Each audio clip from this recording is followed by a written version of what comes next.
Hey everybody, it's Joe from the future here. I promise not every episode is going to be like this, but I just wanted to let y'all know this took forever for me to edit, and I realized that like there are some points again where there's like audio cutouts and it sounds like I'm very far away. Look, I'm still used to this microphone. I bought this like a fucking month ago, and I still don't really exactly know how it works. But yeah, so apologies for any audio cutouts or anything, but I really hope you guys like this episode because it took a lot out of me, a lot of time out of me, and I said I was going to take a break, and this is part of the reason why. So yeah, so I hope you enjoy the episode and make sure to like, subscribe, comment, and all that. And I hope you enjoy episode 4 of Costanza, a podcast about something. Hello, everyone. Welcome back to Costanza, a podcast about something. I am your host, Joe Costanza, not to be confused. Wait a minute. I thought this was a podcast about nothing. Yeah, it's about something. Not to be confused with a man who has not hit 100 subs. So this is episode 4, recorded right after the epic Fall Guys stream, and we are doing I don't know if the mic's working. I need to check because last time I was editing it, like it sounded like I was far away, even though the mic was like right next to my face. Check 1 2 1 2. I don't know. I should just kind of get close right here. So check your meters.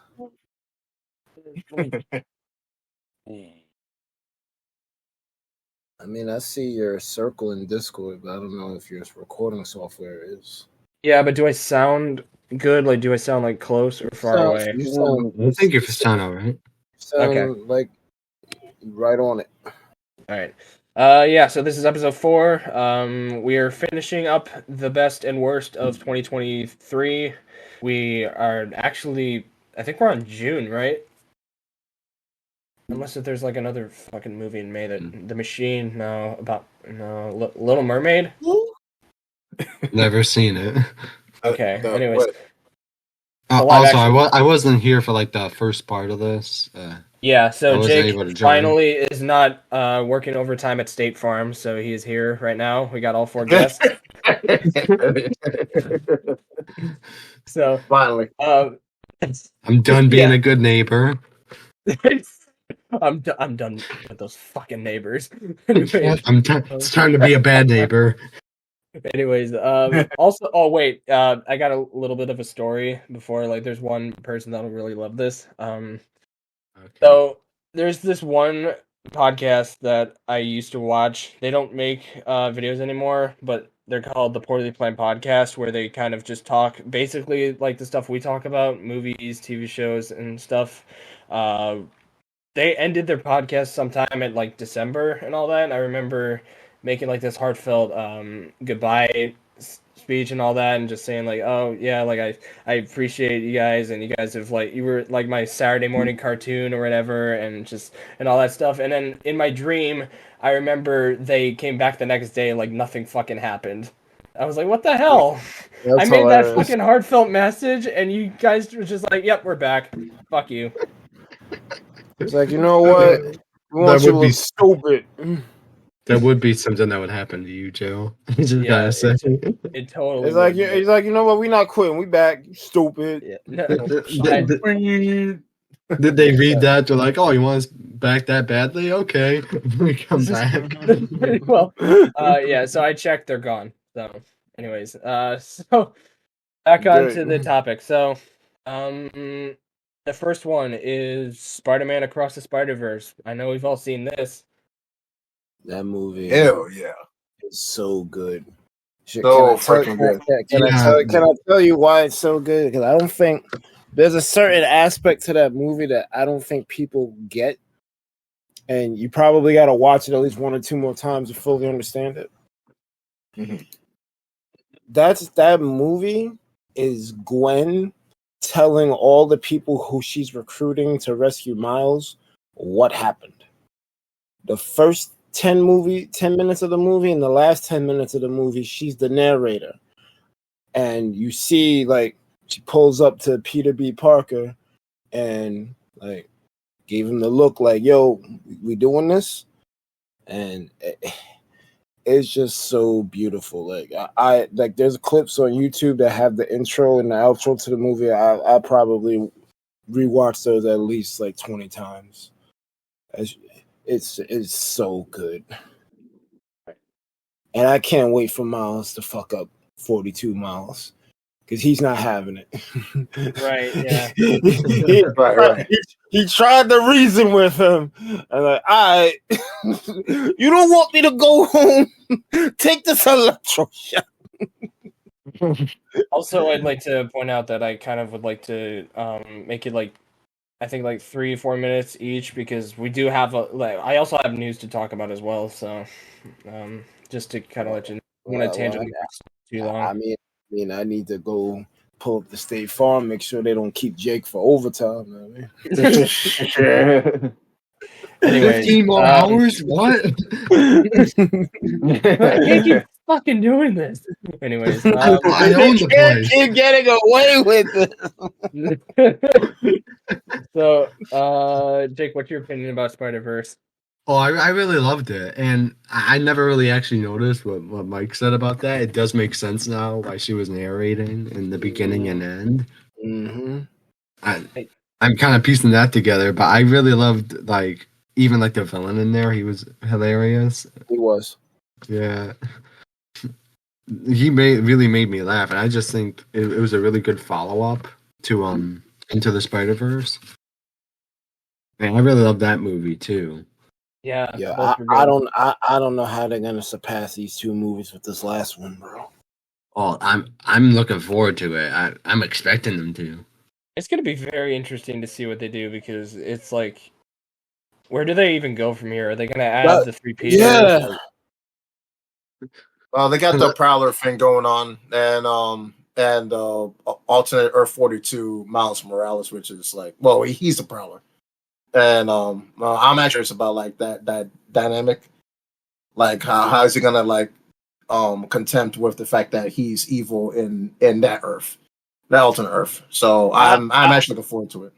I have a theory that 42 Miles is actually gonna be Miles, because they wanted to do this whole build up antagonistic thing, but I because that 42 Miles was supposed to get the bite, but he didn't get the spider, but he still became a super powered individual. So what's to say that the Prowler is not a good guy? But because some unfamiliar person pulled up to his dimension, he's like, oh, well, who are you? Yeah. We got enough problems over here. We're gonna deal with you right now. But it might end up being that they end up working together. At least I hope, because I kind of don't want Miles to take out Miles. Yeah. Yeah, I feel you, but then again, I mean, like that, like see that clash right there, that could be epic in itself, and it's gonna be very interesting because, like if he actually has to go take on himself, I mean, it's looking like it's probably gonna build up to that, because the way how I mean, there's spoilers. I'm pretty sure everyone saw it here, but like the way how Miles got spoiler alert for all of the movies in 2023, right? Yeah. You ain't trying to hear about these movies, just click off now. Yeah, right. Definitely. So the fact that you got click on it. Why did you even click on it if you didn't see it? Yeah, true. Yeah, and you're doing yourself a disservice if you haven't watched it. Like seriously, like you definitely have to go check it out. Yeah, for real. Right. But the way how Miles got captured, and the fact that I remember what Miles said. Like our Miles, he said like he was actually asking a question as to if the Prowler can actually help him out to get him back till his time. And then 42 Miles with just a Prowler over there, he's asking like, okay, now why would I do that? And obviously that's going to be a confrontation and a problem that's probably going to build up and explode. So I wish that they would work together. If it does happen, we don't know, obviously, but I just feel like that clash is going to go happen first and foremost. They're going to fight, but I think something's going to happen to where they have to work together. Yeah, they're gonna be forced to work together. Yeah. Mm-hmm. So Jay, you said your piece about it, like you Loved it. I wanna go say one thing. Like I just Sure. feel like it's just a moving cinematic piece of artwork. Um, Probably the best Spider-Man I've seen like in a while. So I have no qualms about this at all whatsoever. I mean, like this like dynamic flow of the artistry and the way how it's just like innovative, like overly animated comic book. I would say it was just truly fantastic. So it's just a cinematic marvel, no pun intended, in its own self.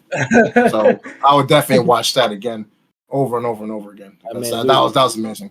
Yeah, We didn't talk about Spider Punk at all. He bodied that. Oh yeah, Spider Yeah. Punk was great. Yeah. yeah. I hate the AM. I hate the PM. What was the villain's name again? Was it Spot? I Spot. think. Yeah, Spot okay. I was keep funny. on forgetting his name. I love the scene where he's like, "You threw a bagel at me." She sure did. Like That bagel. Fucking hilarious.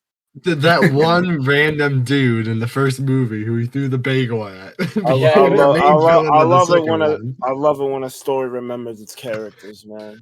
Right. That's very good. I think Jay, go ahead.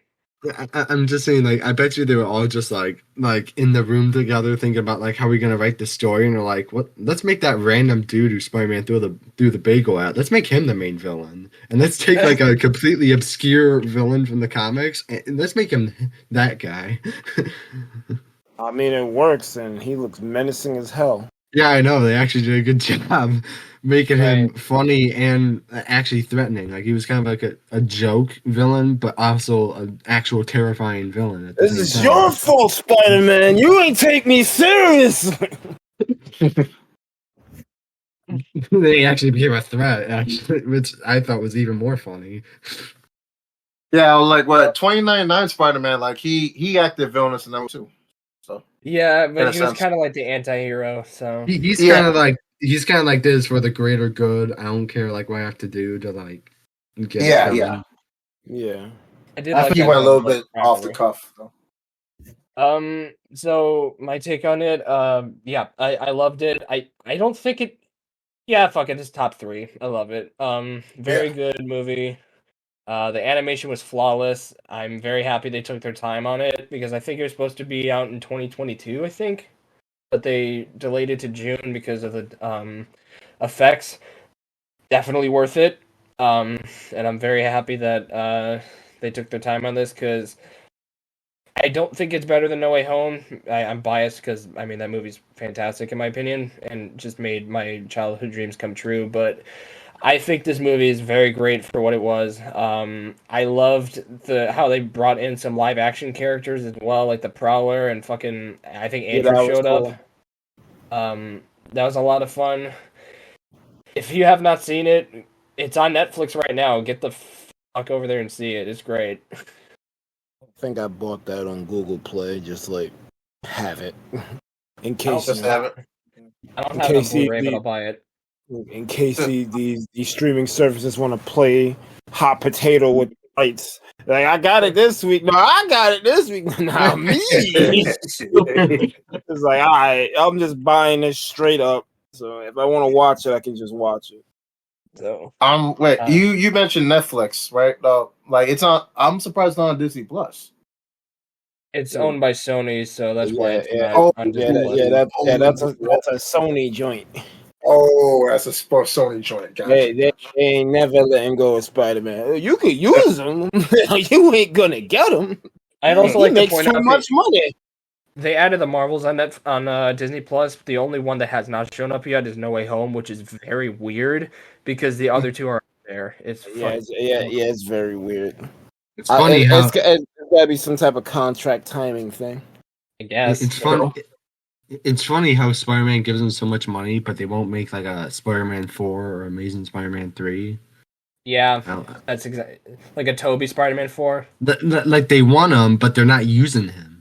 Right. Like- Yeah, and they want him for fucking Tom Holland Spider-Man 4. What the hell? I don't get what Sony's play is here because they made all of these whack ass villain movies that no one gave two shits about. but the real movie that people would want to see, they don't make. Make it make sense. That is very weird. We don't want to give up Spider-Man. It costs too much money. You're gonna make another movie with them? No. Because who the fuck is gonna see Madam Web? I might, because I might see it just for the pod. But I don't know, man.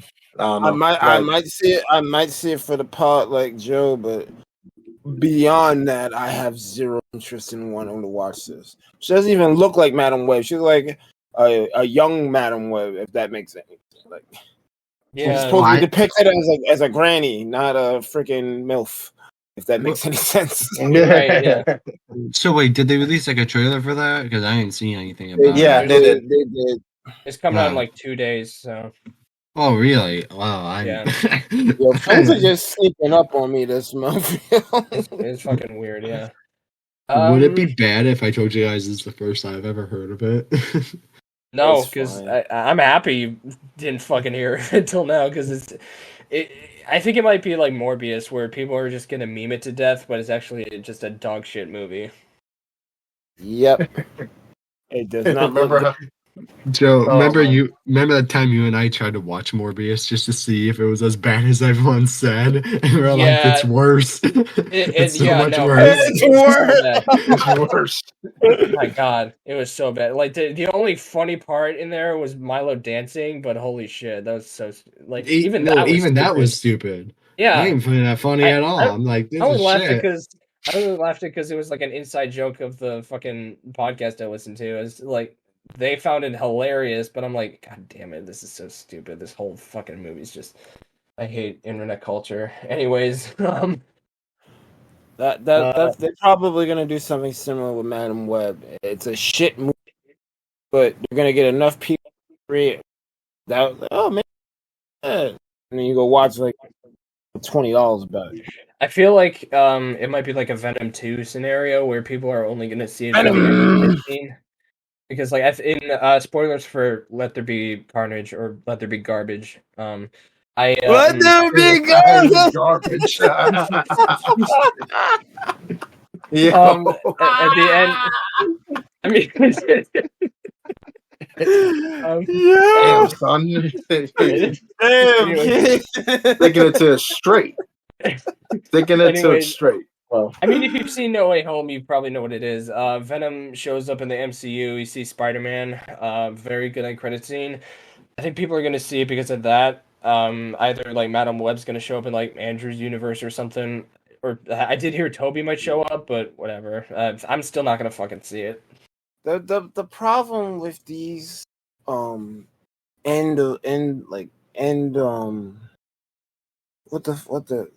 the trailer or whatever the fuck, the scenes that they have at the end of the movie, they're not good. They're inconclusive. Like there's no guarantee that they're gonna actually link all this stuff up, or that Disney's gonna allow it to link up. Like, yeah, unless they made a deal already and we just don't know about it. But like, I don't get the point in doing all this. It's wasting resources. Yeah, because like while they're making a Venom movie, that could have just been a Spider-Man movie. Yeah, true. Right. Honestly.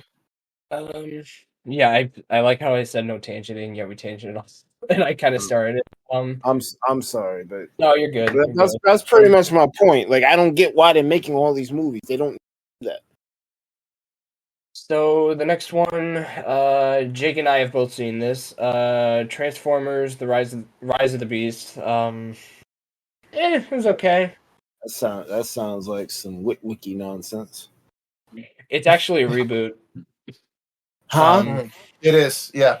It's connected. Yeah. I think it's connected to Bumblebee, if I'm not mistaken. It is, yeah. I think it's like it takes place like 6 years after Bumblebee. So yeah, because Bumblebee was Bumblebee was in the 80s, and then this one's in the early, mid 90s, 94.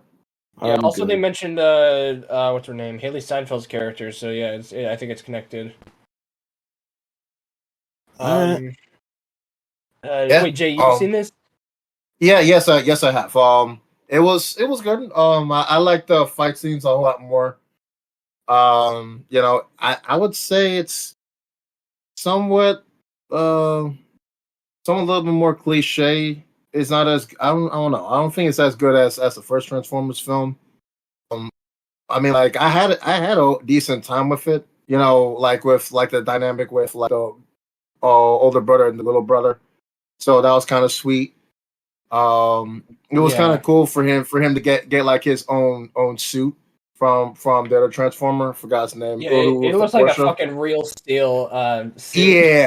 Yeah, yeah. It reminded me of Real Steel. Like I didn't even know that Transformers can even do that. I mean, I know they can transform into all types of things, but that was like a brand new take on it.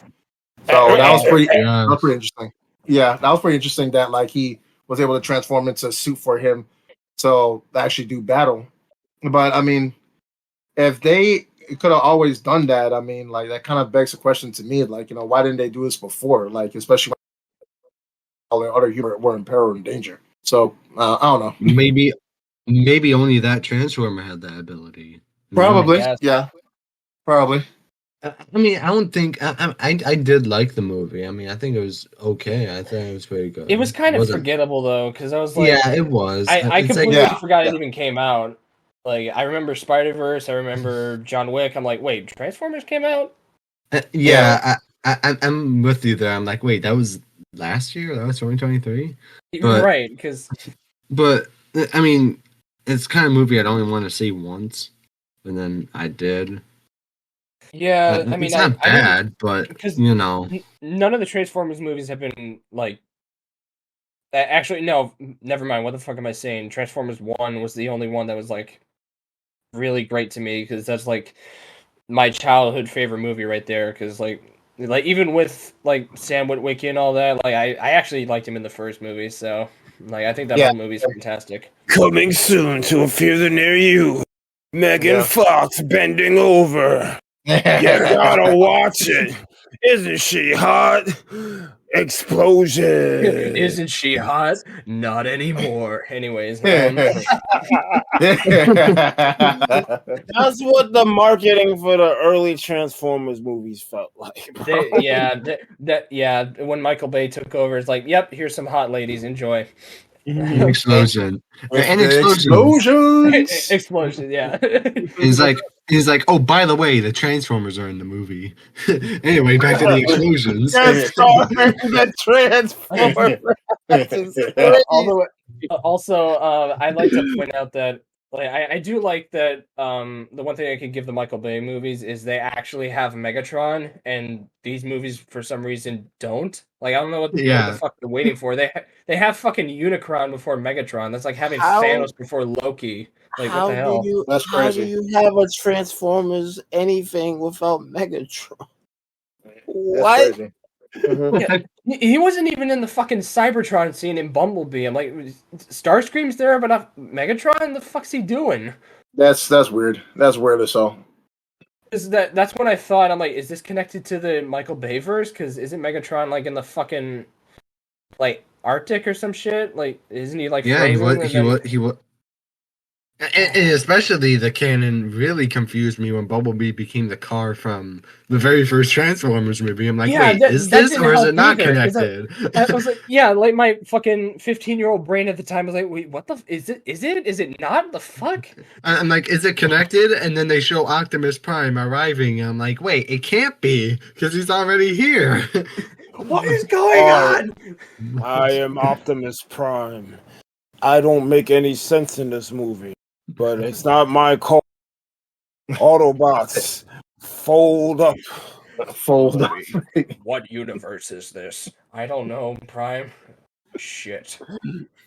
Well, We gotta- at least, yeah. The gas isn't gonna pay for itself. Well, at least on Rise of the Beast was a good nod to Beast Wars because that's what I actually grew up with back in the '90s. So, yeah, Beast Wars was pretty cool. Yeah, I remember that cartoon. I grew up on Beast Wars. I didn't really watch the old Transformers, so I didn't really like. I don't have a frame of reference for it. But even with my view of Transformers, and I look at the way they portray them, I'm like, this ain't it, bro. Right. They do the same thing with the Sonic movies. It's like, bro, like the only human there should be Robotnik. Why we got a whole ass family having beef I know. over an That's what interracial relationship? That's Hollywood for you. And That's what I'm saying.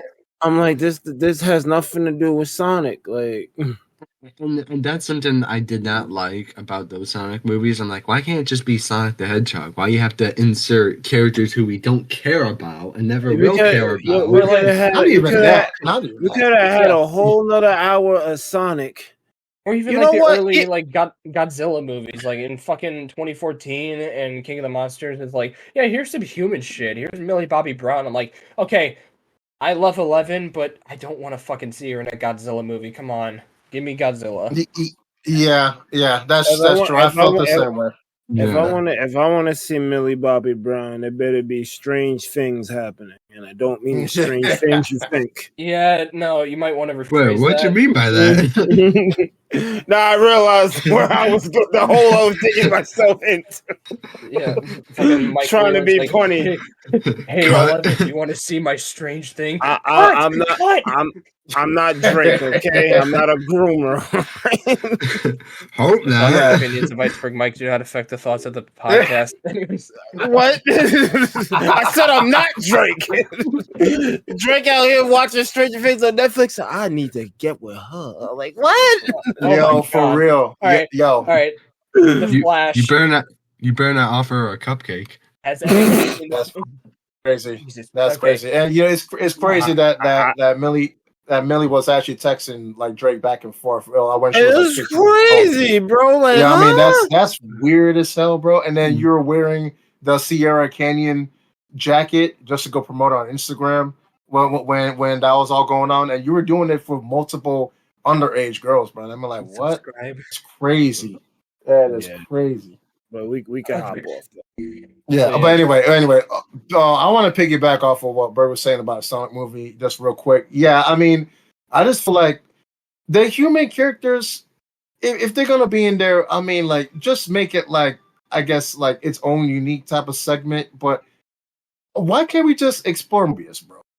Like, what was wrong with that? Because we already had the young Sonic backstory with the beginning with him following the footsteps of the owl. Why can't we just follow up with Mobius? So I want to explore that world. I don't understand, bro. That was the layest of layups. Like just explore Mobius. Like why does Robotnik want the resources of this planet so hard? Like that could have been the movie. Like why we isekaiing Sonic into our world? We dealing with interracial relationships and how families don't care about it. And I'm like, I don't need this in my Sonic movie. Take your script for your horse shit and put it somewhere else. This is Sonic. And then, like I said, like I feel the same vibe from Transformers I feel in Sonic. You got all these army-looking characters doing dumb shit, not affecting the plot in any way, shape, or form, but they're just there to. We got the army here. Like, shut up. You're not dealing with Sonic, and you're not dealing with Optimus. Go home. This is above your pay grade. And honestly, I feel like that's a missed opportunity. Even with this Knuckles spinoff that's about to go up here, like if Knuckles talked more about like the Echidna race and probably even like feature like Tikal, like in the Sonic Adventure type of vibe, like, and then explore Mobius, in that way, where like how everything came to age. Like apparently the Echidna are like the Wu-Tang. Ain't nothing to fuck with. They're about to kill Sonic. Anyways, they could have gave us that story instead of what we got. Instead we got this whole Knuck if you book crime mob Knuckles being badass and trying to be his trainer with the human character. Yeah, I don't care about that. They went to some weird resort for a wedding. You don't get out of here, man. Well, speaking of speedsters, I think what's next is the Flash, right? Oh my god! I got nothing to say, so I'm gonna let y'all hold that. Yeah, Transformers is fine. Moving on. The Flash, it's not good. Next movie. Enough said. Next movie, which is somehow even worse. Anyways, yeah, The Flash was fine.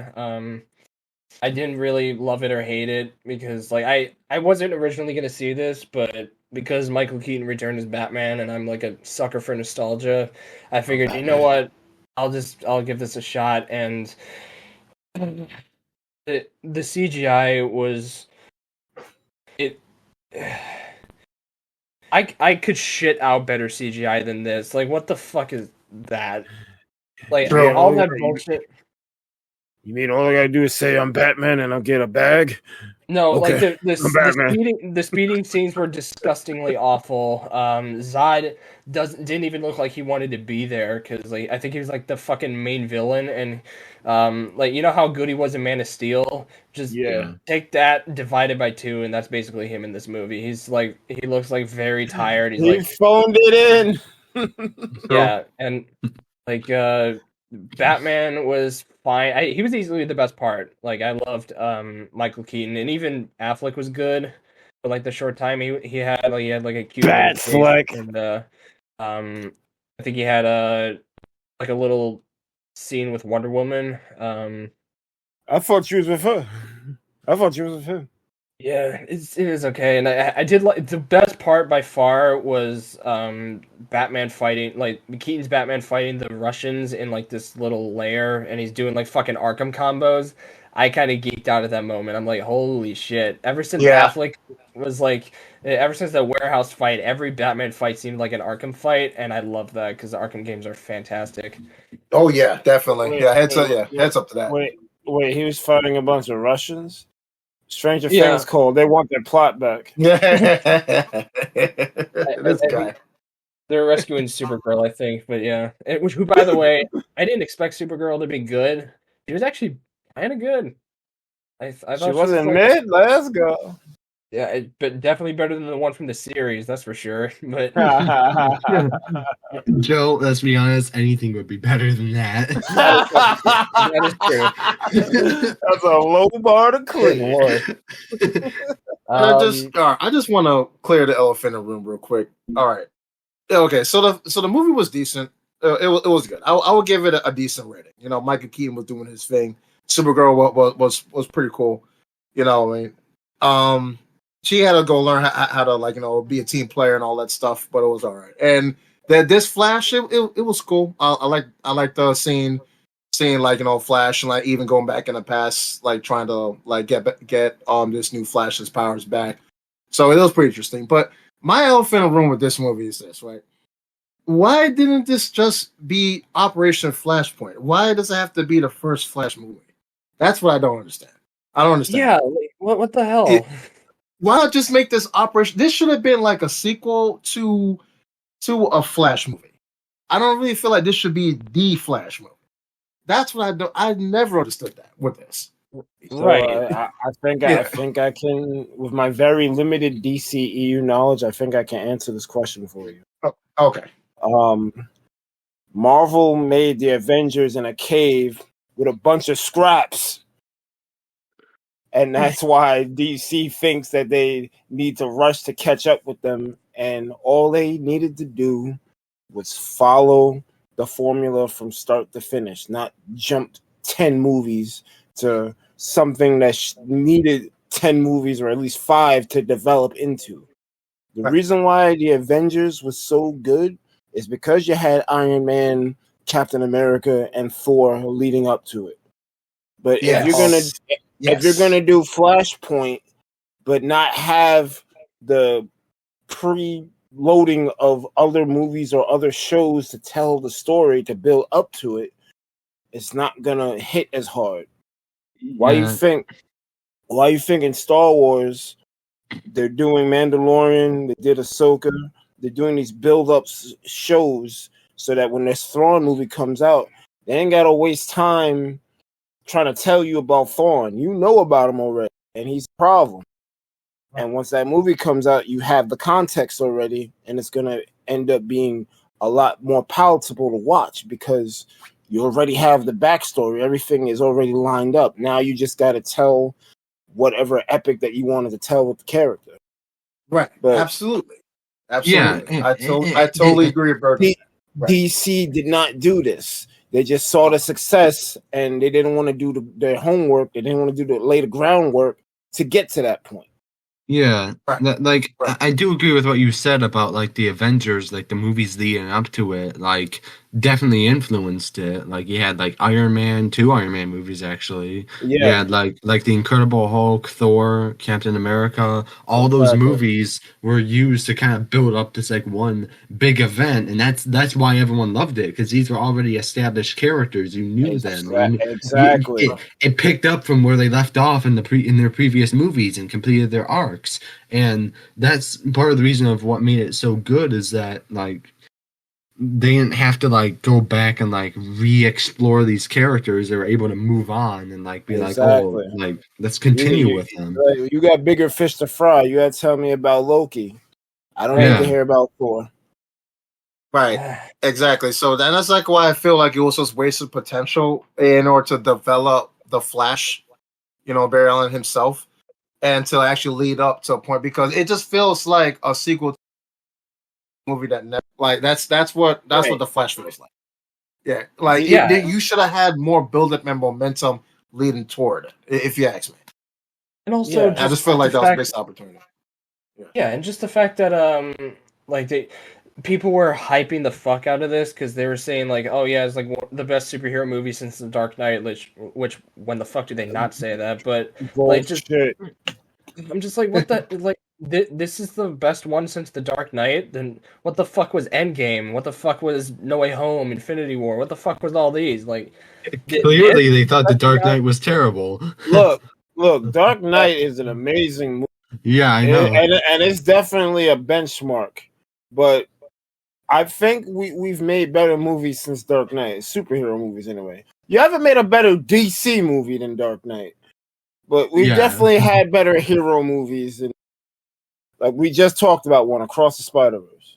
Yeah, like when I think of a almost one DC of them, movie, when I think of like a DC movie, I think of the Dark Knight trilogy. I don't really think about like like Flash. Definitely doesn't come to mind. But You don't think about Batman and Robin? Everybody chill. If you like, know know what what killed the I'm- dinosaurs? The Ice Age. Please. I don't want to recant any memories of that movie. Please. Actually, you're right, because we will tangent. Let's stop it. I hate Batman and Robin. That is the worst film ever in existence. Crack cut. I don't want to talk about it. If you want Let's to move on from 1997, please. Yeah. I don't want to. He remembers the year. If you want to watch a good Batman movie, watch The Batman with Robert Pattinson. That's actually really good. That's actually good. Yeah. Yeah. That's actually really good. Yeah, that surprised me. Robert Pattinson. I thought it was gonna be like a weird snuff film, but Robert Pattinson, he surprised me, dog. I was like, dude, I was on board with this. I was like, wait a minute, dude, this guy really had his own reinventive take on the Batman. Like it was done really well. I love the Penguin as well. The only thing I didn't like was the Bruce Wayne, because like how he is in like the Dark Knight, he's supposed to kind of be like an act, really. Like Batman's supposed to be his true self. Other than that, I was completely fine with the movie and I really liked it. Yeah. Because I just feel like they didn't nail Bruce Wayne as like him trying to hide out. Like he seems like the type of person who would be Batman, like the first person you'd think of, like, who is this guy? And you'd look right at him. Like, well, in the Dark Knight, it seems like the opposite that's person. Batman, he's right there. Well, in the Dark Knight, like, he was kind of like seen as like a rich, arrogant, like jackass, and no one would think that he's Batman. So I think that was a lot better in the Dark Knight. But other than that, I thought the Batman was really good. Yeah, going on the opposite of good. I think I'm the only one who hasn't seen that movie, so I don't. It's good. I guess I need to get to it. Yeah, You say it's better than Dark Knight. That's a tall order. No, it's not. But like here's the thing. Like it really puts the definition of Detective Comics with that film. That is literally detecting things, figuring stuff out, and like Gotham City. It like the way that, oh my god, that setting it really is a realistic Gotham City. Like someone like you and I would not want to live in that place. Like it's dark, it's grim, it's scary. Like that tension is there. Like the underground is great with the Penguin. Like it's really good. It's fantastic. You saying detective stirred up a memory. I remember Make it short, please. I think it was Batman the original, the animated series. It's one of the early Batman animated cartoons. Ra's al Ghul, and he recalled Bruce Wayne detective. I'm like, why haven't they used Ra's al Ghul as a freaking like enemy, like dealing with the Lazarus Pit? And I know Talia was in the Dark Knight Rises, but I would actually like a real League of Shadows type shit, where like he has to actually deal with the repercussions of it, and not just them surprised you thought you left us for dead. Nope. Yeah. Like do it how they did it in the animated series. I think that would be dope. Yeah. I'm not that familiar with Batman comics. Was he always trained by Ra's al Ghul, or was that just in for the Dark Knight trilogy? No, he was always trained by him, I think. Yeah. Oh, okay. Speaking of, I guess, the opposite of good, I was gonna go to the next movie, but I realized Secret Invasion came out in fucking June. I'd like to talk briefly about that because I don't want to tangent on about how fucking shitty this show is. So, All right. So Yeah. I got you right now. Secret Invasion was good until they started killing people, and then it got worse when they basically made an OP ass character that has nothing to do. Gaia is basically Captain Marvel plus, but Val's recruiting her, I guess. Maria Hill is dead. Freaking what's the scroll's name? The Talos dead. Why? yeah. And I didn't even like her. She was a villain. She was a murderer. She was a terrorist. And then they're like, "Oh yeah, let's make her good." Like she killed people as a scroll. Like If I gotta be no. honest with you, I was fighting so hard to not fall asleep during that show because I was like really fucking bored out of my mind. I was excited for the show. They were doing cool things until they started killing people. Because ultimately, because at the time it's like, oh shit, they killed Maria Hill. But at the end of the show, wait, this dude just went back up the sword and Maria Hill's dead. But for what? The deaths don't have no purpose. They don't motivate Nick to do anything. He just kind of looks sorry in front of her mother, and I'm just like, this was fucking pointless, dog. You just wanted. It was like how Attack on Titan killed characters in the beginning. It was like you're just doing this shit for shock value. Their deaths don't really mean anything. It's just like, oh, people will like it. People are dying. Like, no, like a death is supposed to motivate somebody. I didn't see Nick really be all that motivated. He kept acting the same way throughout the whole shit. Yeah. And yeah, then, you're right. Yeah. And then on top of that, it didn't mean anything because he came down from sword and he went right back up. It's just, this time he took his wife with him, which we don't see in the Marvels. So I really don't understand why this was made. It really just seems like they were trying to like, oh yeah, I forgot the Secret Invasion is important. Let's just make it a fucking miniseries.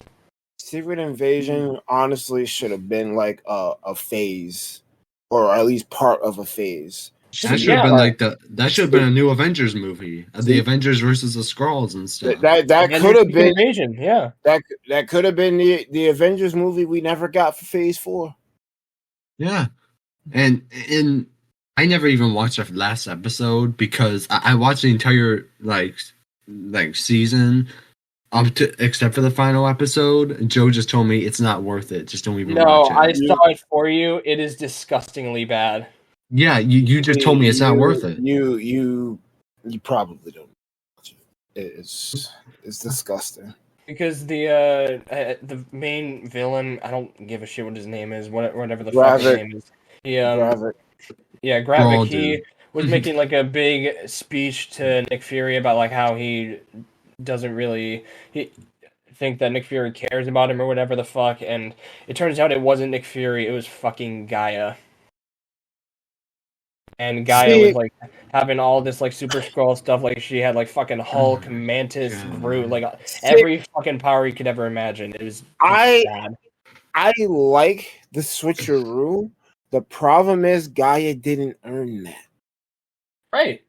I And know, and wouldn't it be better if the main fucking character killed the villain? I'm just saying, like Nick Fury should have done it. It should have been the way they built it up. We thought it was Nick Fury. He's pulling up to him. It's like, all right, you know what? I'm tired of this shit. Let's finish this. And then having Gravik air his grievances to Fury, like this was actually kind of compelling for 2 seconds. Then you do the swap, and I'm like, really? And then you're gonna give her every Avenger power, basically. At least the highlighted, the ones that matter the most. Like, yeah, no, like, bro. Like, stop. It wasn't. She didn't even need any of the other powers. All she needed was Mantis, like Captain Marvel. Marvel. That's actually not the worst thing about Secret Invasion. None of what we said. You want to know what the worst thing about it is? We got continuity errors. Because you mean to tell me that Rhodey was stuck in Russia this whole time? Yeah. Yeah, that's what I was gonna say. Like the whole Rhodey situation. Like I don't know if they cleared that up. They didn't. Apparently, he's been a Skrull since fucking Civil War. Like Civil War. Yeah, because wasn't he wearing like hospital things or something? Like yeah, and he couldn't walk because he had to be carried. I think. Because I think it was after he fell from the sky, they sent him off to the hospital. Yeah, and he had to like have that like those legs. It does kind of make sense in Endgame why he was able to rescue everybody once Ant-Man got to them. Because like, I guess, if that was regular Rhodey, he wasn't. But since it's a Skrull, now we get it. I guess, but that also ruins Tony's death because Rhodey. It really does because Rhodey wasn't there. Yeah, wow. Tony Stark thought like, "Oh, I'm down next to all my friends." Actually, it's an imposter. Like watching him die, who doesn't give a shit. Boom! What do you think about this? Boom! You looking for this? Fuck you. Anyways, appears. Boom! Looking for me. Yeah, and I remember. Here, bro. I think I remember Rhodey bleeding in Endgame, and he was bleeding red. But whatever, the show sucks. That honestly, that show shouldn't have been made. Or if you're gonna really if you're gonna do a Secret Invasion, like I said, make it part of a saga. Okay. Secret Invasion was so disconnected. I feel like if they retconned it, it wouldn't change a fucking thing. No, they could drop it completely, and we would be fine. Yeah. Like it feels like such a fucking filler that like it doesn't even matter that it's not canon. Yeah. And I'm not the type of guy that would say like because like I think it's ridiculous that people are saying that Star Wars sequels are not canon. Like yeah, they could be bad, but just shut up, they're canon. But the Star Wars sequels are canon, but I would say 70% of those movies probably didn't need to be made. Right, but I mean, just grow up. It's canon. But I feel like this is like so pointless that I don't even mind that if it isn't canon. But whatever. I mean, it is canon, but unfortunately, I'm just saying. Aside from Talos, and Maria's deaths, and Gaia being freaking OP. Gravik's death too, because Gravik's death is stupid. He could have been a good reoccurring villain, but they killed him. And you got freaking Gaia's is just OP for no reason, and she's gonna join whatever, I guess the Thunderbolts, whatever team Val is making. But it's like, what is she gonna fight? And the thing is, I just didn't like her character at all. Her character is whack too. There was no redemption for her she was At a all. she was a murderer. She was an enemy, and then they're like, you know what? Let's just like screw Nick Fury. Let's just make her like the hero in the end for some reason. Let's just give her all these powers that she didn't earn, I mean, and yeah, just I like get it. this is perfectly fine. Like, I mean, yeah, oh, Nick Fury doesn't have like powers or anything, but so what? He has a gun. He can shoot him in the head. Done. exactly. He can pull an Indiana Jones and just shoot the fucking No, Nick Fury is a secret agent. That's fine. Like he doesn't. Not every hero has to have a crazy ass power. Yeah. And speaking of Indiana Jones, the most forgettable movie of this year by far was The Dial of Destiny, which is the 5th and final Indiana Jones movie, and the Dookie of Destiny. They should have ended after 3. The Dookie of Diarrhea. The Dookie of Diarrhea. Yep. Diarrhea. This bullshit. Here's the thing: I loved the original 3 Indiana Jones movies. I didn't Those really were care perfect. for Temple of Doom. I love Short Round, but I feel like Temple of Doom was like fine. Even that movie was better than the shit that we got for the 4th and 5th ones. But I'd watch that movie a million times any day over those other 2. All right. So I'm gonna say, all right. Hold on. I'm gonna finish one. I'm gonna start when Jake's done. No, I'm kind of done. You can continue. Let me say something. Cause I feel like you're gonna go on for a minute, and what I gotta say is gonna take 5 seconds. When I first saw that trailer, and I saw this dude riding horseback in the subway station, I'm like, what in the Fast and Furious is going on here? I'm not watching this shit.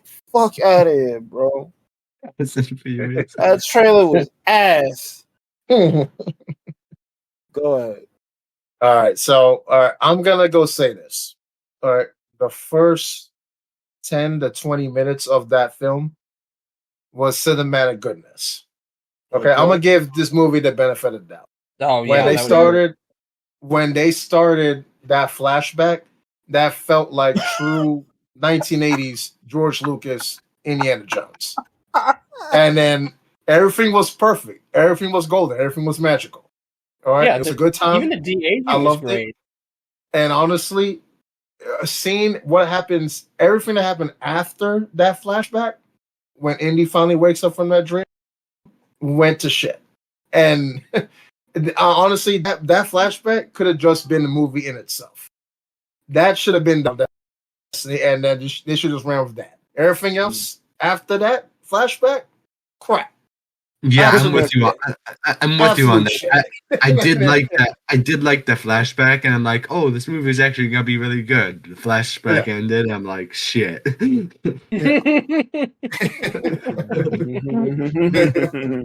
And like, I spent my ticket on 10 minutes of a movie. Didn't you like it originally? I swear you and Mom and Dad all liked it, and you guys were like, no, Mom and Dad liked it. I didn't like it. Oh, okay, because I thought I was the only one who was like, yeah, it was kind of bad. No, I didn't like it either. I thought it was just Mom. All right, well, yeah, it definitely wasn't good. The whole time travel shit, I'm like, what the fuck is this? Like, I get like there's mythical fucking magical stuff, but the most it was just melting people's faces off. But you're going back in time, like the original 3 was like religion, kind of, and then the next 3 were like aliens, time travel, and like, why is this in my Indiana Jones movie? Yeah, like they time travel. They just spun a wheel and then they just decided, you know what? Yeah, it's time travel, multiverse, fucking Star Wars collab. Let's see what it is. Oh, time travel. Okay, we'll do that. And then they just made a fucking movie out of that. And then pretty much the people who made back to like the fucking Roman Empire age or whatever. Pretty much the people who made Indiana Jones are like, time travel. I see this as an absolute win. It's not. Pretty much just like, because Back to the fucking Future. Anyway, I mean, Indiana Jones is like an archaeologist, right? And many like archaeology things have to do with like like religion and stuff. Like, oh, is the Ark of the Covenant real? Like, oh, like the skulls and like was it skulls? I think no, it was something. It was like a stone in Temple of Doom or something like that. But he was always looking for like mystical artifacts that had to be linked with like an ancient people or like a religion or something. But it never did anything crazy like time travel or like aliens from other dimensions existing. And it never did that. That's like Uncharted turning into John Wick. Like, how the fuck did we go from like an adventure? How did we go from like a fucking adventure archaeologist type of story to him just chasing cars in fucking New York City? Like, what the hell? That's basically equivalent to Uncharted. Don't do that, please. Like, fucking don't. I don't know. It sounded like he was describing a Fast and Furious movie. Yeah. I was so disappointed because the trailers actually looked promising, but damn, I'm very. How many Fast and Furious movies are there now? 57? Yes. Yes. Wait, am I actually right? Too much. No, I said you asked how many Fast and Furious movies there. I was like, yes. Including Hobbs and Shaw, there's 11. I believe they're up to 10 or 11. No, including Hobbs and Shaw, it's 11. There's some weird fucking movies. I'm scrolling down to like August and like October and shit. Bro, I don't know. I don't know 95% of these movies. Yeah, apparently there's this Netflix movie called The Monkey King, and then there's fucking what? I'm not kidding when I say this. This Netflix thing is called "You Are So Not Invited to My Bat Mitzvah." What the fuck is this movie? What you are so not invited to my bar mitzvah. I'm Jewish. You're not coming. That makes sense. Bye. Apparently, it's got Adam Sandler. That makes fucking sense. There was Ninja Turtles, Mean Mayhem, and Gran Turismo. Yeah, but we'll get to those. Was Gran Turismo good? We got July as well. Like I go in like movie theaters now and see like trailers for movies, and in the past when I did it as a kid, I'm like, oh, these movies are good. Now I go into a theater and I'm like, what the hell are these people thinking? Like I see like the trailers are the dumbest shit. I'm like, who's gonna watch this? Yo, and you know what's crazy about that? There's movies that are worse than those. Because, like, what is Follow Her, Strays, Brooklyn 45, No Hard Feelings? I never heard of any of these movies. No Hard Feelings, I think I've heard of, but the others, no.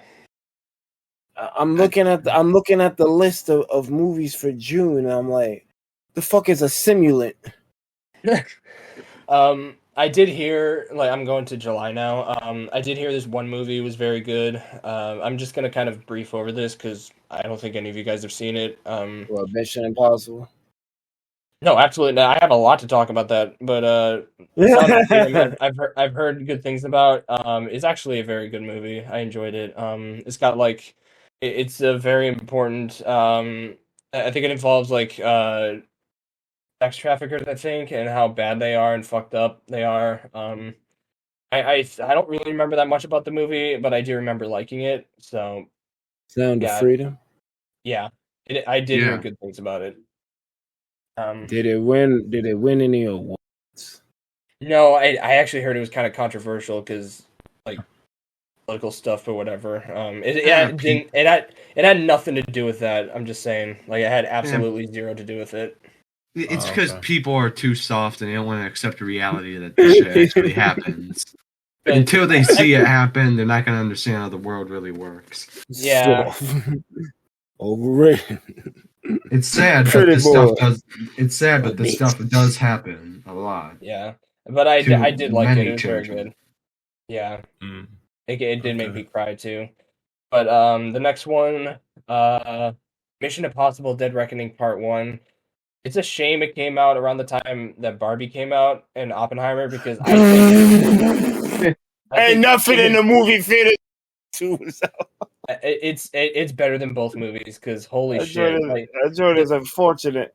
besides the second movie, there hasn't been a single bad Mission Impossible, and this just kept the train going. Like, I love the sixth one the best mainly because of Henry Cavill, and I also love what's his face, Jeremy Renner. He's most famous for his app, and he's like he actually has a Jeremy Renner That's app. crazy.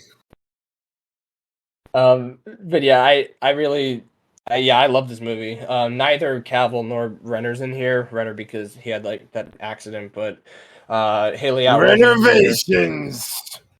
Yep, Haley Atwell's in here. Simon Pegg, Ving Rhames, Hold on. Vanessa Hey, that Kirby. well, hold on.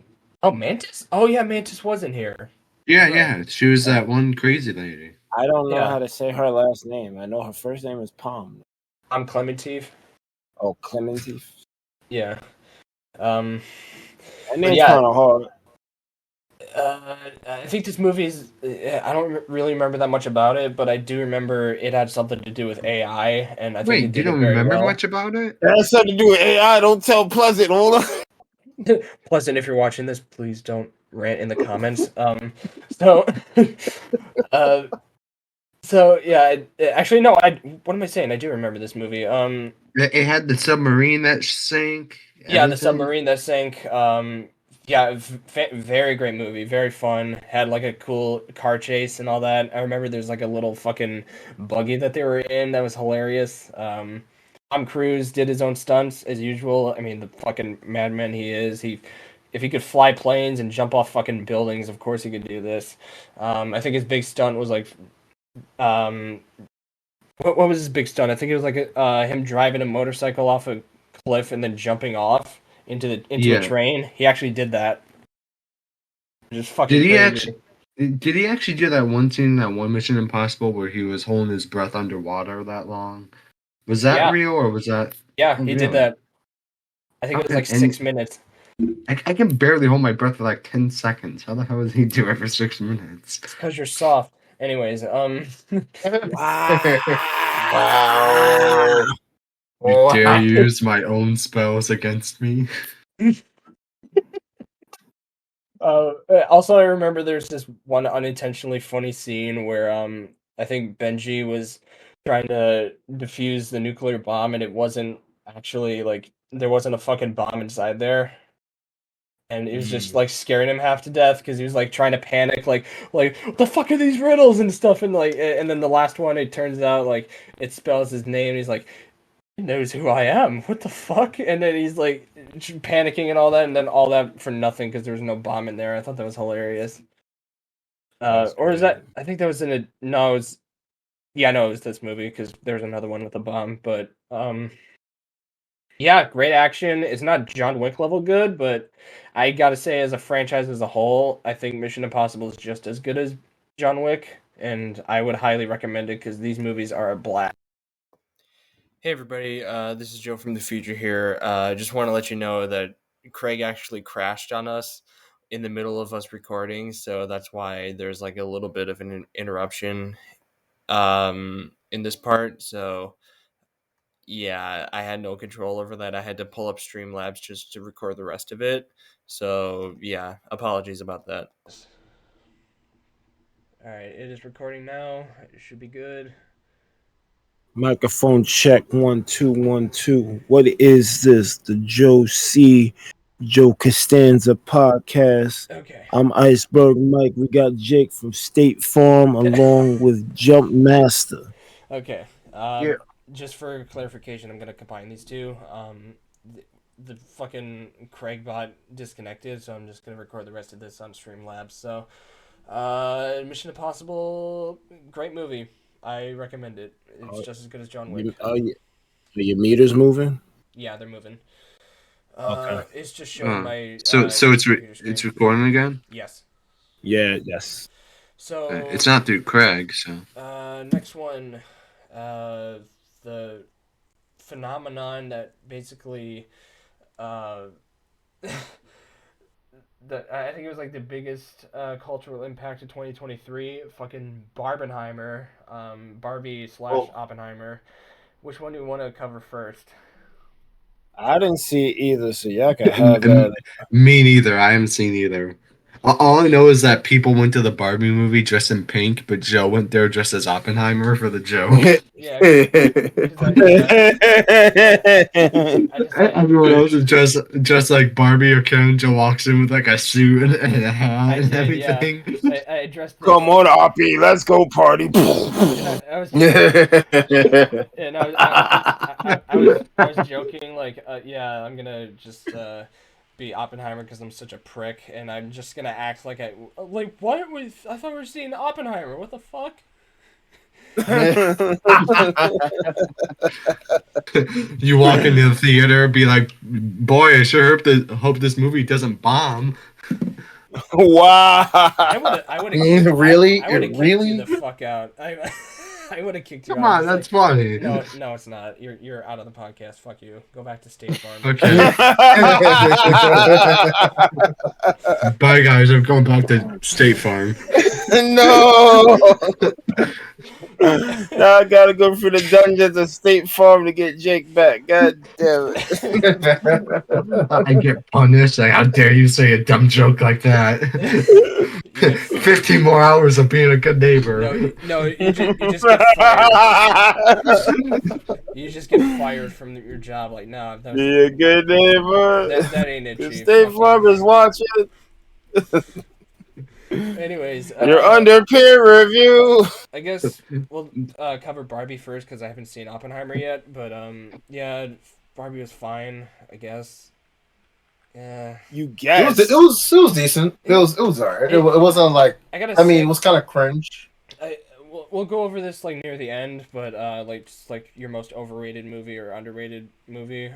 This is definitely the most overrated movie in my opinion because people were like saying like Yeah. because like the reviews were all like very positive. It's got like I think it beat Mario in terms of the box office. I was just like Yeah, I don't know what the hell's up with that. Like the Mario movie was a great. it was great, yeah, and this one's just like like okay, it's fucking Barbie, whatever. I love That was a Gosling.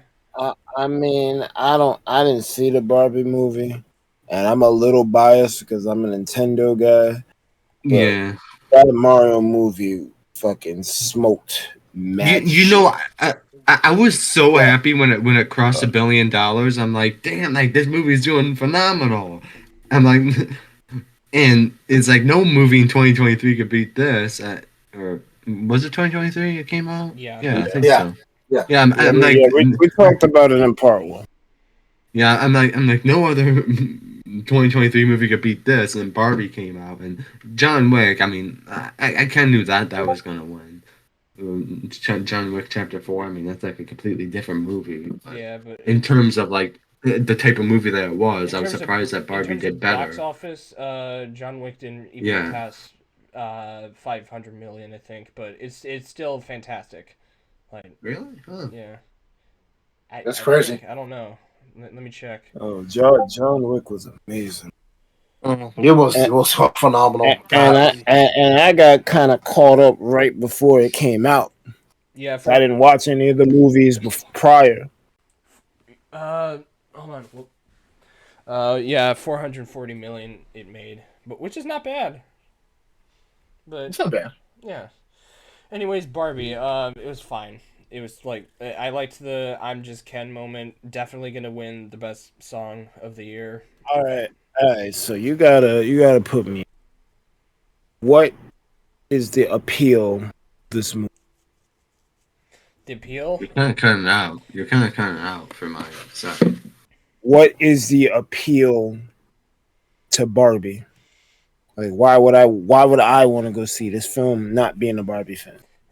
Yeah, I know. It's kind of. I hate to say this, but I think it's kind of like a feminist movie, like a movie mainly towards girls, because like I feel like That probably is. yeah, but it kind of divides into like the matriarchy and patriarchy and all that. And I remember it was like heavily controversial, but I was like, like I don't really care because I mean, I just kind of wanted to have fun, and it was more stupid than anything because I'm just like, okay, it feels like a worse version of like the Lego Movie or fucking like Free Guy. I remember comparing it to like the Matrix. It was like a worse version of the Matrix because she goes in like the real world and like Barbie actually has like feet and all that and like she can breathe and all that and like because I remember one time I think it was like in the early part of the film she's like does anybody dream about death or whatever or think about death and then everybody's just stopping and all that because every Barbie's supposed to be like happy fantasy land like haha and all that and the Kens are all simps which is I guess it's kind of fitting for Ken because I think that's just basically who the fuck he is apparently and that's why they So, made him. so the angle of the movie is basically if Barbie was isekai'd into the real world. Yeah. Yeah. Yes. So they pulled a Sonic, basically. Yeah, they kind of did. Yeah. And also Shang-Chi. I haven't seen the movie, but I've heard enough about it. Yeah. That's kind of interesting. Not enough for me. Like, oh, I gotta go see this shit. But Yeah. that's interesting. People just saw it just because it came out the same day as Oppenheimer, and that was like a fucking huge thing. But for me, it was just You see that Barbenheimer? like I said, Mission Impossible is so much better. But yeah, Essentially, that day it came out, you had two choices. You could see a movie about explosions, or you could see a movie about Barbie. harmless fucking yeah, just like World War II or Dolls, your choice. World War II or I'm Just Ken. Which one do you want? What's more interesting? Cillian Murphy or Ryan Gosling, your choice. But it just yeah, it was fine. Me seeing that trailer, I'm just bored. Do I'm you just want bored. the boom boom? Do you want the boom booms that'll make your pants tight, or the boom booms that'll take out your whole block? The broom brooms will take out my whole block.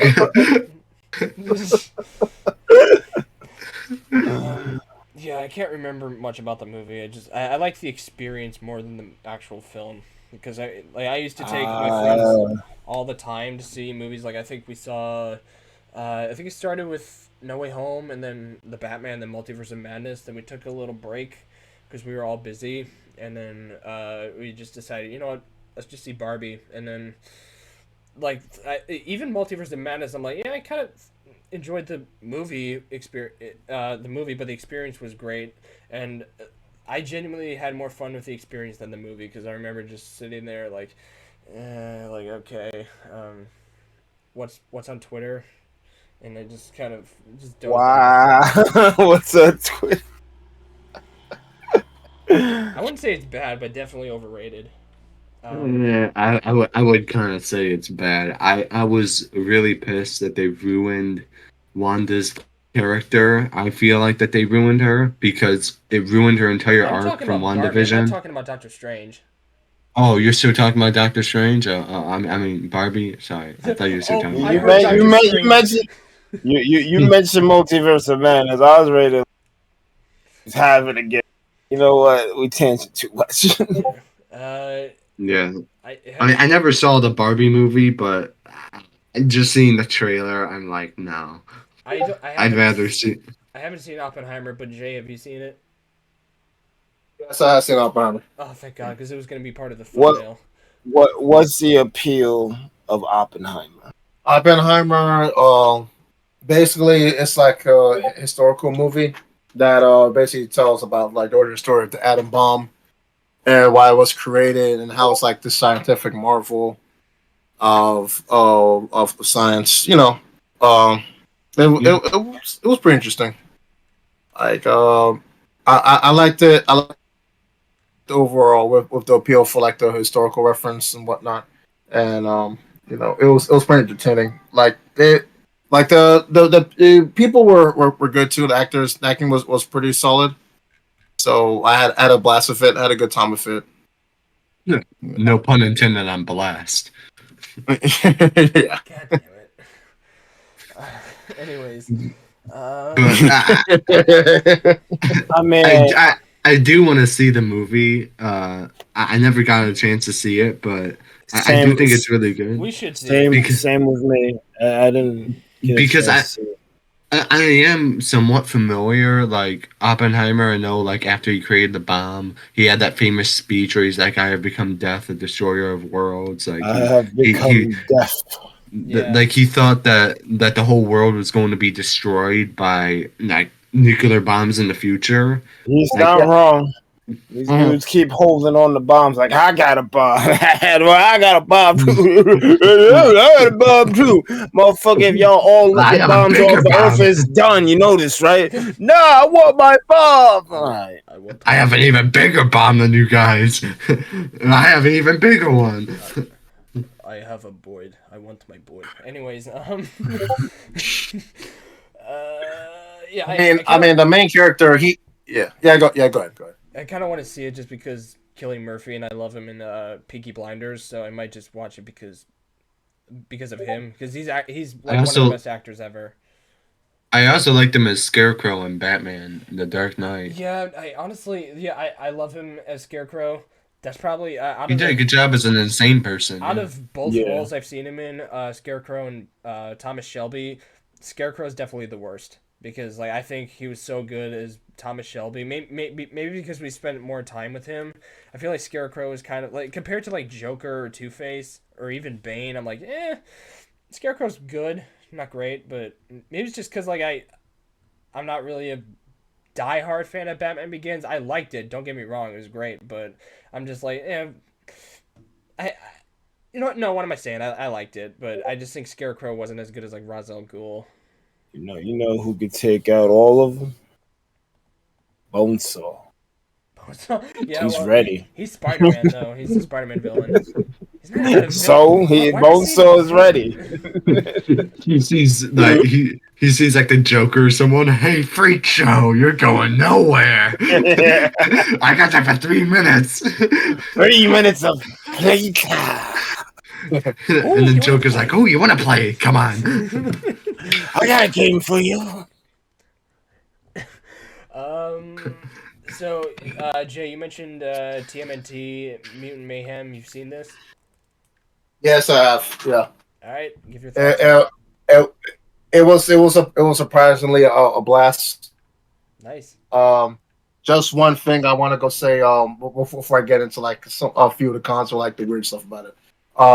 If you're familiar with TMNT Ninja Turtles, you're gonna have a great time. You're gonna have an instantly great time. Like the dynamic with the main characters, the main four turtles, is so cool. It's awesome. Like they flesh very well together. They move very well together. Like the jokes are pretty good. They have this up to date like modern era jokes with this new cast with TMNT. So it's all cool. It's not like I wouldn't say it's like a homage of like the original Turtles, but like it's just like its own unique, fresh take of the Turtles of this era. I had a great time with it. Like the way how they were talking, how they communicated with each other, and the way how they were fighting. Like that chemistry with the four turtles is just on point. I liked it. So yeah, story was well received too. I came out with it very satisfied when I saw the film. So like the actions were pretty decent, and the montage was pretty cool. One thing about it though, what's that I kind of felt weird about it is just like the way how it ended. I don't want to ruin it for anybody who hasn't watched it. The way how it ended is kind of like weird. I don't know how they're gonna like pull off a sequel though, since with what happens with the villains. But before that, like even the villains were pretty enticing too. So yeah, you had a great time. Nice. I did hear something about it that like spoilers for Mutant Mayhem, by the way. Well, for all these, we should know this, but doesn't Shredder appear at the end, or like does it hint at him? Because I think I heard. It hints at it hints at Shredder. It definitely hits at Shredder. Okay. So what my thing about it, and this is going to be part of the spoilers thing, since you said it, I don't understand like how Bebop and Rocksteady are now partnered with the Turtles, and now they're good, and everyone's chilling in Master Splinter's lair. I didn't get that at all. Like now everyone's friends, everyone's cool. How are you gonna go pull off the Shredder when like half of his crew, you know, the main villains of like the Foot Clan are now partnered with the Turtles. I don't get that. That is weird. Yeah. Yeah. Yo, Michelangelo, you ate the last pizza. Yo, fuck this group. I'm going back to Splinter. I'm going Yeah. back to the Stratter. It starts a war Yeah. out over one That's slice of pizza. yeah. So, but it was cool. Like the Turtles, like they always had like this what if question that always pondered them. Like, how can we live amongst the humans? And you know, we're teenagers. We want to know like what it means to be a teenager. You know, living everyday life at school and whatnot. So, um, and they got their wish. They got their wish. I don't know how it's not weird to see four green men walking around campus going to their locker every day, but okay. Yeah. I mean, if it works, I guess that's kind of questionable, but you know, Yeah. Yo, but he was in a they half deserve it. shell, man. Yeah, yeah. It's questionable, but it's pretty intriguing. You said Gran Turismo as well. I was gonna see this too, but I didn't. What are your thoughts on it? Damn, Um, kid.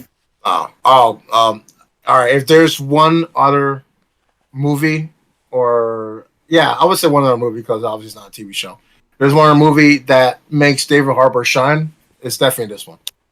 It is definitely this one. Nice. Him being a mentor, him being a coach to this gamer turned racer, giving him like the reality of what it means to be a true racer, what it means to go through turn 9 and turn 10, and like that adrenaline rush when you're on that track. That guy hit it home. He hit it home. Yeah, that David Harbour, he shines again in this movie. Hell yeah. Yeah, it was so good, Oh very good. yeah, I wanted to see that movie, but I never actually got around to seeing that either. Yeah, Yeah, and it's actually based on true events, by the way. I did hear that. Yeah, which is kind of shocking. I'm like, what? What? Huh? But all right. Yeah, Nani? yeah, for real, for real. So they Uh, had it was the Nissan GT Academy. moving into August. I don't think did Ahsoka come out in August, or was it October? I think it Hey was Google, when October. did Ahsoka come out?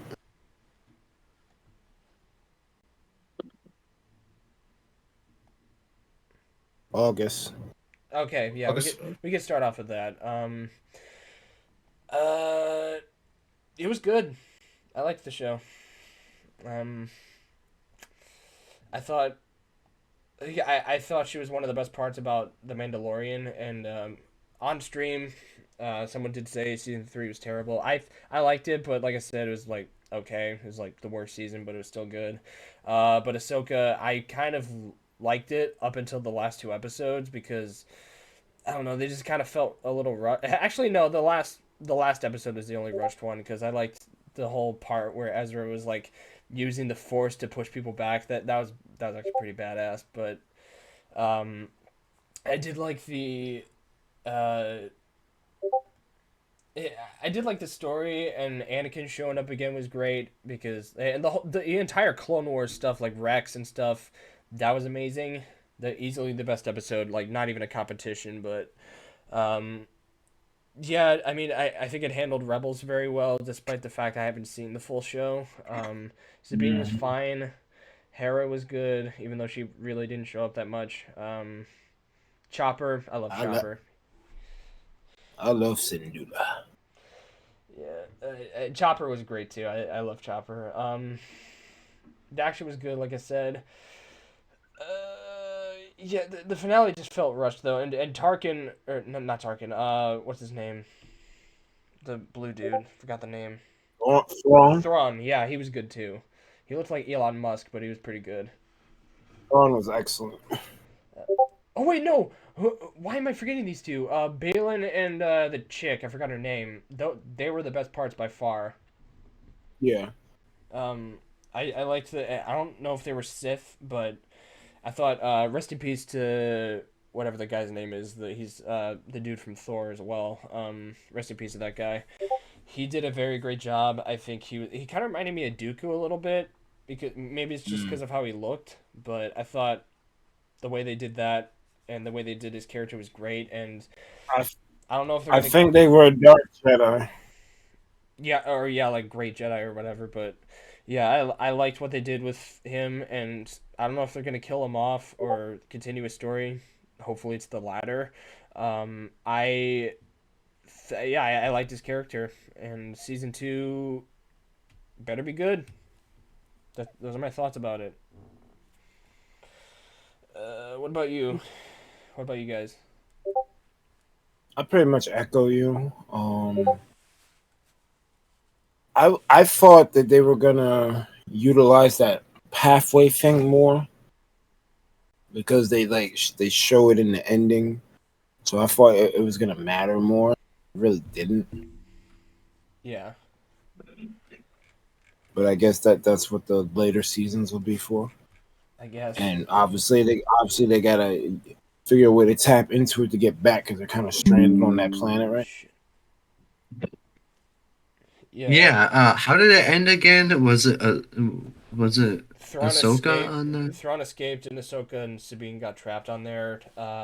Ezra came home, reunited Okay, with so he did Hera, come home. Okay. and something fucking happened with Shin Hati or whatever the fuck her name is. Oh yeah, I remember Ezra came out of that ship dressed as a stormtrooper for some reason. I don't know. I don't know why he didn't take off the suit before. Yeah, I was like, They would have opened fire on him. yeah, like he almost fucking died. Like the only thing that saved him was Chopper, but whatever. He would walk out, hi, gets shot, and then they take off the mask. Oh shit, it was Ezra. Hi, Hera, it's me. Don't shoot! Don't shoot! Wait. Anyways, uh, Jake, what are your thoughts about it?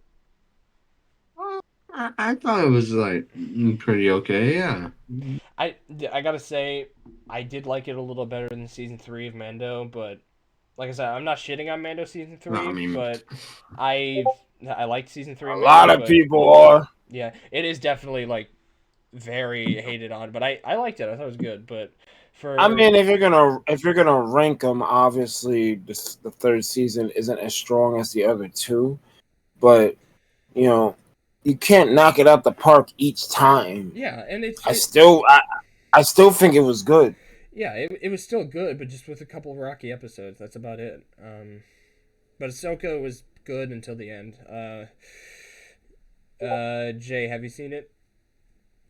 I need to finish it up. So I want to give my full thoughts on what I believe Oh in. shit! I'm sorry, I spoiled it for you. No. You're good. You're good. You're Okay. good. You're good. you should have really said something if you. Yeah, shut girl. I win.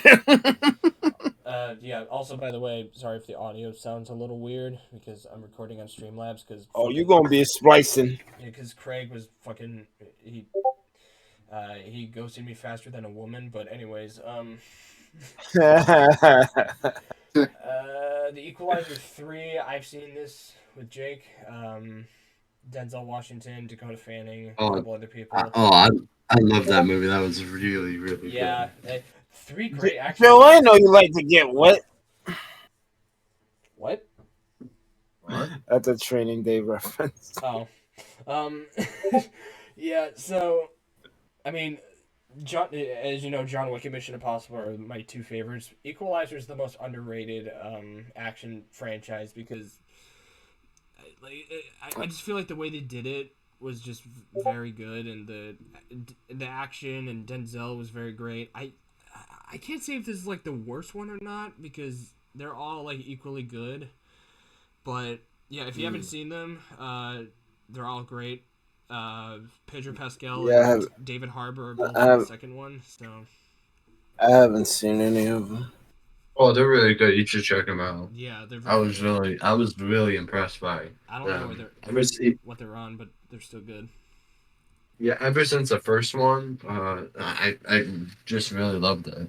You get a streaming service. You get a streaming service. You get a streaming service. And you have to juggle all of these subscriptions every month. Right. Yeah, like I don't really have that much to say about it because I mean, it didn't really blow me away like John Wick, but I'm like, yeah, it's good. I mean, John Wick is mindless action. This one had a story. Right. Well, John Wick had a I story. mean, John Wick had a story. Pretty much only the first one, and then the other ones kind of got less and less of a story over No, I time. mean they were going out. No, It was a good Did you see the third one? 3. Yeah, 3 didn't really have a story all that much. I don't really remember what it was, honestly. And but- not really much of the second either. Yeah, I mean, like the fourth. Dog, the story is he wanted out, he got out, but then some punk wanted to kill his dog. The dog that his deceased wife gave him, the person that he wanted to leave the mob scene for, and basically he's getting revenge for this shit. But because he got revenge, the mob is like, "Nah, fuck you, we gonna kill you." But You know, that was the plot of the first movie. And no, but every- it's the plot of every movie now because he's on the run from them. He has to survive to try to get his name cleared somehow. Yeah, because the second movie he shot someone in the Continental, and then the third movie was just them trying to get him because he was excommunicado, and then in the fourth movie he it's kind of part 2 of chapter 3, except he did a lot more. He just kind of went in different places besides New York, and it just yeah, he just ends up dying. Everybody's just kind of having like a supposedly. yeah. Well, yeah, we know he's gonna return, but still, Those shots are not fatal. I mean, like everything else that he's been through worse than a Right. couple of bullets in non-fatal spots. He's good. We're kind of going on the tangent train about that. Oh god, I hope none of you guys have seen Expendables 4 because I've heard shitty things about that. God. I have not seen it. Oh no. Man. No, Expendables 4 was horrible. Dog. I never saw it. I didn't see 1, 2, or 3. I I didn't even know they was up to 4. I like the first 3, but yeah, just I heard shitty things about 4. Can you, you go ahead and talk about it? You got the floor. Shit. You gotta understand. They just so ass. I'm speechless. Yeah, 4 was just the cringiest thing that you can ever think that movie can be, and like with the worst lines, the worst action, green screen, everything. Like it's just a complete disaster, though. Like a train on fire about to get off the rails. Everything was Oh my god. it was just a bull crap of a time. I actually ended up walking out the film half of the movie. Holy shit. Yeah. Yeah. I walked out. Yeah, that was my first walkout of a film that I spent in years. Probably the first ever. Holy shit. Probably the first ever. Wow. Yeah. That's- What would you rather watch? What would you rather watch, that or Batman and Robin? Oh God, no! Don't do it to me. Stop this. Card. Why is that movie still a thing?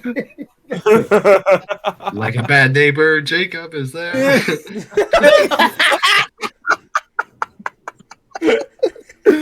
What killed the dinosaurs? Oh, The Ice Age. you guys are gonna forever meme that ever.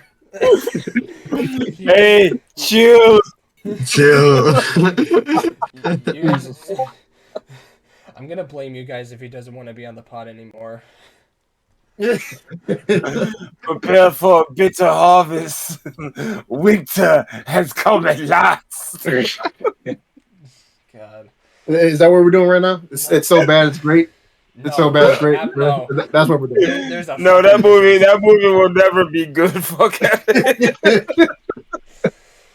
It's just Arnold Schwarzenegger is hilarious as freaking Mr. Freeze. Also, sometime during September, I think it was September. It was a very short series, but it was in the John Wick universe. The Continental. It was on Peacock. I fell asleep trying to watch that. Yeah. Over time, like when I first saw it, I was like, yeah, okay, this is good. But over time, I'm like, wait, what was that?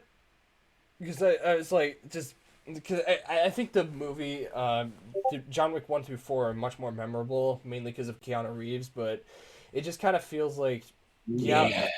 I'm like, yeah, okay, we get the point. Like, the Continental was owned by Winston and all that. It had a predictable story, but I mean, for what it was, for like, I think it took place in the '70s, so it kind of felt like The Godfather, sort of, ish, kind of like a gangster fight, crime fighting, whatever the fuck.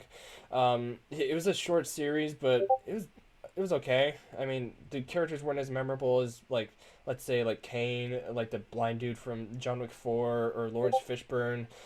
They were okay though. Like, they had some unique I stuff. am the Bowery. Like, I liked there's like this one guy that uh or there's this one chick that refused to use a gun, and then she used one at the end. Uh, Jake, you can back me up on this because you've seen it too. Jake. Uh, Yeah. I Jake. gotta Oh. admit, I kind of admitted I zoned out a little bit. What were we talking Oh, about? go fuck yourself. Oh my god. All right. We're talking about the Continental, dude. Okay, the Continental. Okay, yeah, Oh. yeah. Okay. I do remember that. Yeah, now that you mention it, Yeah, that one why would I girl who say didn't John like Wick use 4 is guns. okay? Like, it's a fantastic movie, but yeah, the Continental, it's like a three-part miniseries of how Winston got the Continental. It was fine. Like, it had the young concierge, it had Mel Gibson, it had a couple other people. It was fine. I actually thought that show was really good. Actually, Yeah, but over time, I'm like, okay, like that was good, not great. Yo, I couldn't even get through episode 1, bro. I Mel loved Gibson I really liked. I loved episode 3. That was like the only one that I actually legitimately like remember, because I remember like Mel Gibson especially had so many funny moments. Oh yeah, And also, like, there's this one she got character. lost.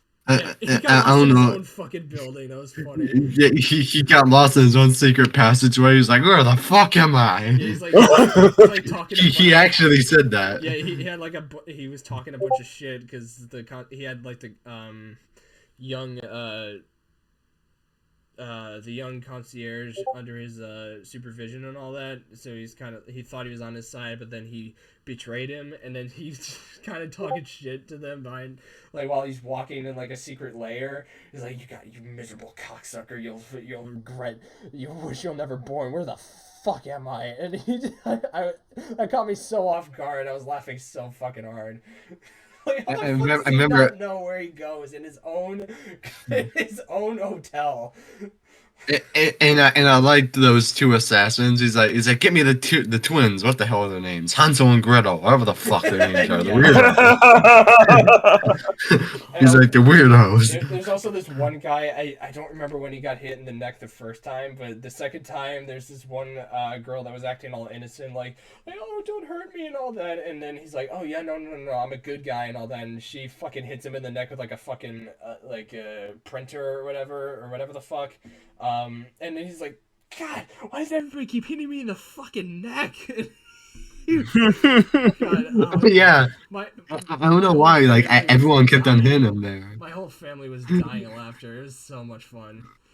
because everyone was hitting him in his neck all the time. Like that's just where they hit him. It's so funny.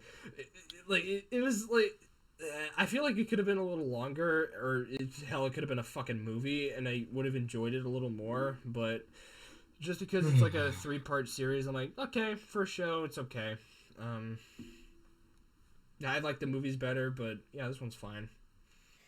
I think there's another one coming out involving Keanu Reeves. I don't remember. I gotta search it up, but Matrix 5, because we don't have enough money yet. No, it involves John Wick. I don't remember what it was for. John Wick 5, because you guys keep begging for a story that was. Yeah, I guess. So would you recommend Continental to watch, or that's a pass? If you're a fan of John Wick, yeah, I would, but don't really expect it to be as good as the movies, because if you're going into expecting it to be as good, I feel like it's more focused on the story than the action. because John Wick is more like action focused. This one's more story focused, and plus, if you want to know how Winston got the Continental, you can watch it. But compared to John Wick, it's like the less good of the franchise. It was still good, but it's just kind of like nah. Like Okay. it's like a one and done thing, you know. Mm. I guess that's like additional story.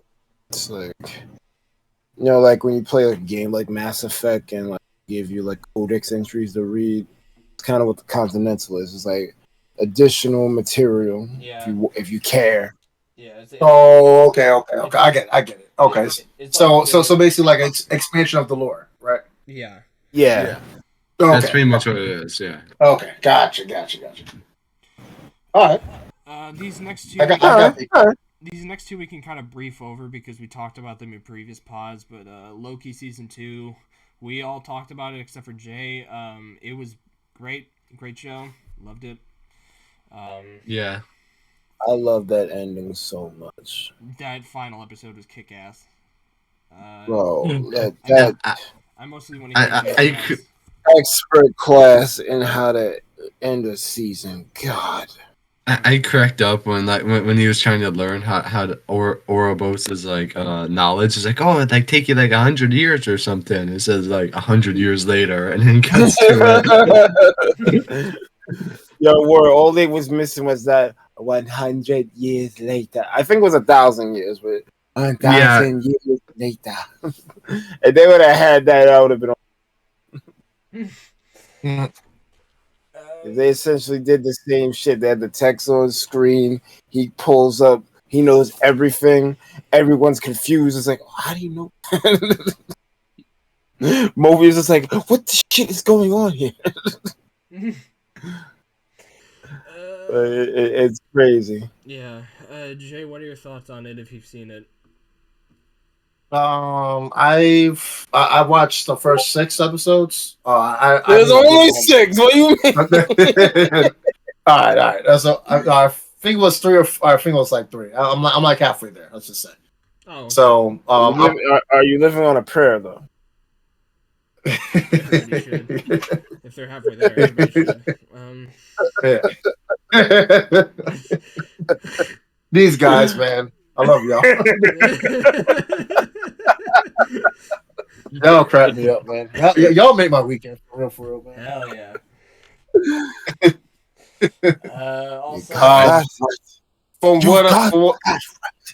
Also, from what I'm seeing, I think I left off where they find out that the timekeepers are actually robots, like they're not like the real thing.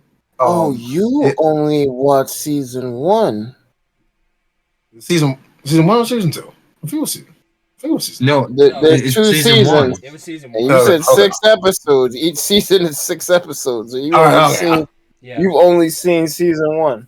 Yeah. Okay. All right. I need to go check it out. You need to.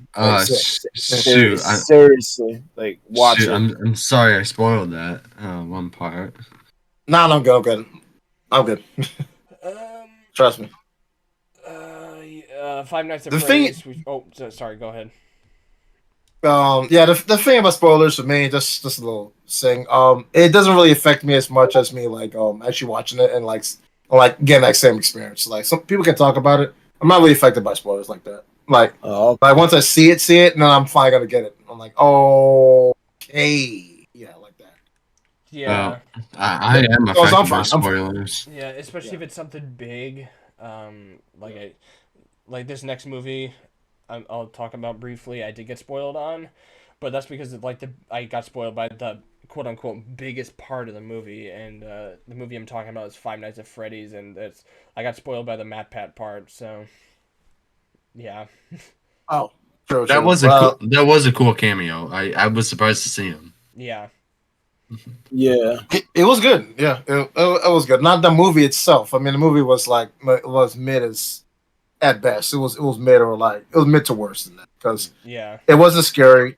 I didn't really care a lot too much about the character development of this one. It was just whatever, and the main appeal, I just feel like it was too stagnant, and they lost a lot of potential with it.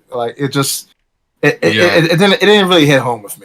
Like I didn't like it was way more questionable than me being satisfied with the whole entire thing. And I feel like there was like nuances. So. I didn't think the movie was bad, but I did think it was mid. Like it was probably like the most like mid movie I've ever seen because that's the only way you can lump it. It's like it's not really good, but it's not bad either. It's kind of in the middle, and I will admit I did have expectations of the movie because I've played the games and I know like the lore and stuff.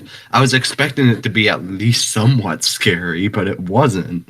And that kind of made me a little upset. I mean, Yeah. So Yeah. so go ahead. It was just so weird because and they also ruined the atmosphere of that movie with certain scenes. I'm like, especially with like the kid getting used to like talking to the animatronics, which are supposed to be like the Chucky, if you would, quote unquote, of the film. Yeah. Like they're supposed to be that main scare factor, and then you just ruin it with like a scene like them getting along and like doing like this whole music montage where they're laying down on the floor like singing happy songs and all that stuff. I'm like, bro, what is this? They're like, bro, like What is? I mean, I get it that they are like possessed by children, dead kids, and they did have like a one like fleeting line in the second game about how they don't attack kids because they see them as like innocent, and they only really attack adults because, and especially employees, because the person who killed them was like disguised as an employee, so they just think any adult who they see is their killer, so they attack them. But just because of that, I feel like they kind of made them a bit more like kid friendly, I'd say, in this movie. And they could have at least like they could have shown a sympathetic side to them, but still make them scary at the same time. yeah, They could have done that. Like they could have like it kind of lost me when they started building that fort, but they could have like shown it like, oh, they won't hurt her, they'll probably try to protect her, but they'd still attack Mike, and the characters would still be somewhat in peril. Like you could still see like, okay, they have like a compassionate nature to them, and that like they are not attacking her, but still put like the characters at risk around them. It just felt like throughout the movie, the character Mike, he wasn't even aware that the animatronics were alive, and then his first encounter with them was nothing wrong at all, and it just kind of it would have been better if it was more like survival, and then near the end he found out that they weren't so bad, but it kind of ruined like the whole like flow of the movie for me. Yeah. All right, so I went in on this when we talked about it in the previous episode about Five Nights at Freddy's. So I'm boil it down to three things. The first thing that's wrong with this movie is the aunt didn't need to be in it. Get her the fuck out this movie. Second thing that's wrong with this is that there's no threat level. If Mike is the protagonist, the animatronic should be coming for him. And they don't come for him until the end of the movie. Yeah, like the game. A way you could get around that's built into the script is when he goes to the restaurant, his connection with his memories is stronger, but he's also could be more vulnerable to the animatronic spirits because they can hurt him in the whatever dreamscape he's in. They should have been coming for him gun ho that whole time. Yeah, and they didn't. Like they only really come for him at the end of the movie, and it's like it's so chaotic that it don't even matter. Yeah. what they could have done was they could put him in danger and make it like, oh, like he's like having these memories better in this restaurant, so he keeps on coming back despite the fact that his life is in danger. Like they could have like made it a lot more of a emotional impact that his brother was taken, and be like his determination to find his brother's killer outweighs his fear of going back to a place that would literally kill him. And because in the games, like it was always like, why is my character coming back to this place every night? And that would give like a good Exactly. motivation. It would be a good motivation and a reason.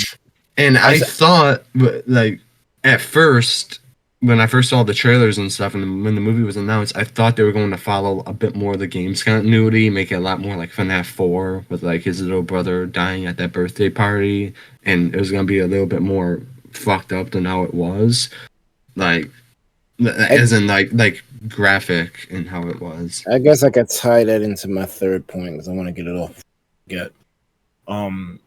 You mentioned no sense of dread or stakes or danger, and like I would say 80% of that movie was safe.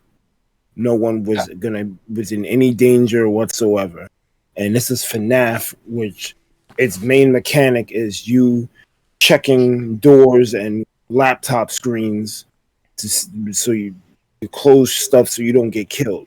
It's like resource management. Pretty much in FNAF the games, you see a character, they're most likely going to die or already dead. Exactly. That's pretty much the rule in that series.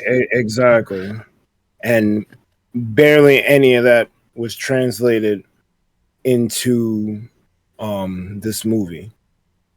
And I think they were too busy trying to have a composite storyline.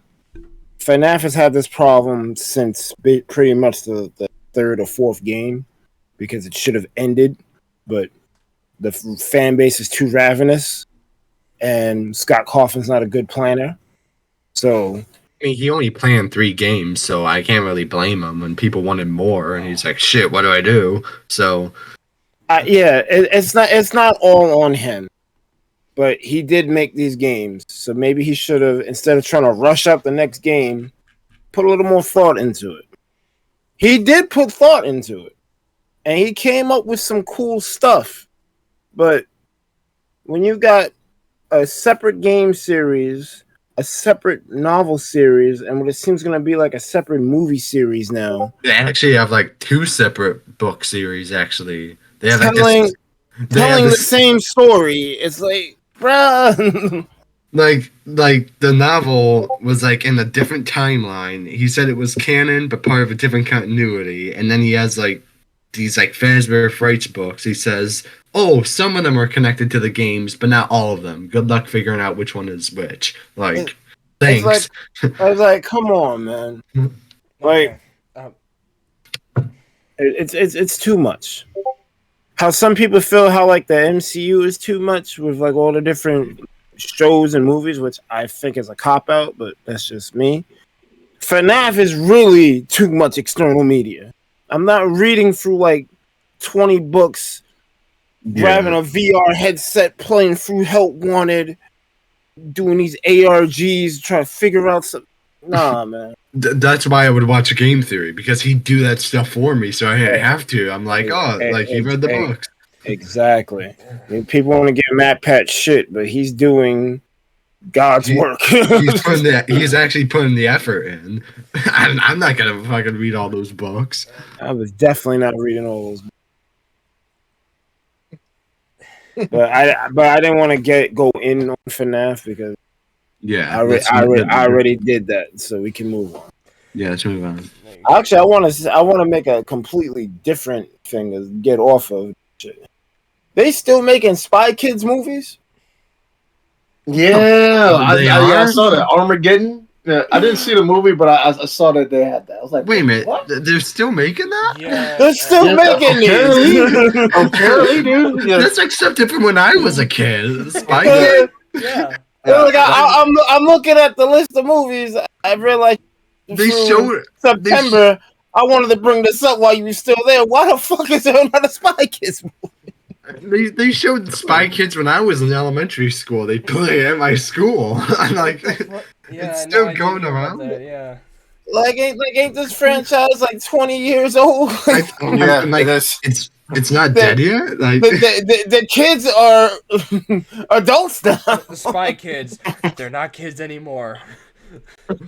Actually, I think it's a remake. Anyways, It's yeah, just called Spies I, now yeah, I because don't they're not look even into kids. Drake is like, shit, they're not kids no more. They're not kids, so it's just spies. Where Millie at? Ah, shit. There's no kids here. It's just spies. Spy middle age. Now, Spies, Yeah, the yeah. movie. I just wanted to bring that up. We can Uh, move on to something else. what else? Oh shit, I forgot about. No, I'll save that for the end. The Marvels. I know All you've right, seen this. so It's nothing to marvel over. Shut up.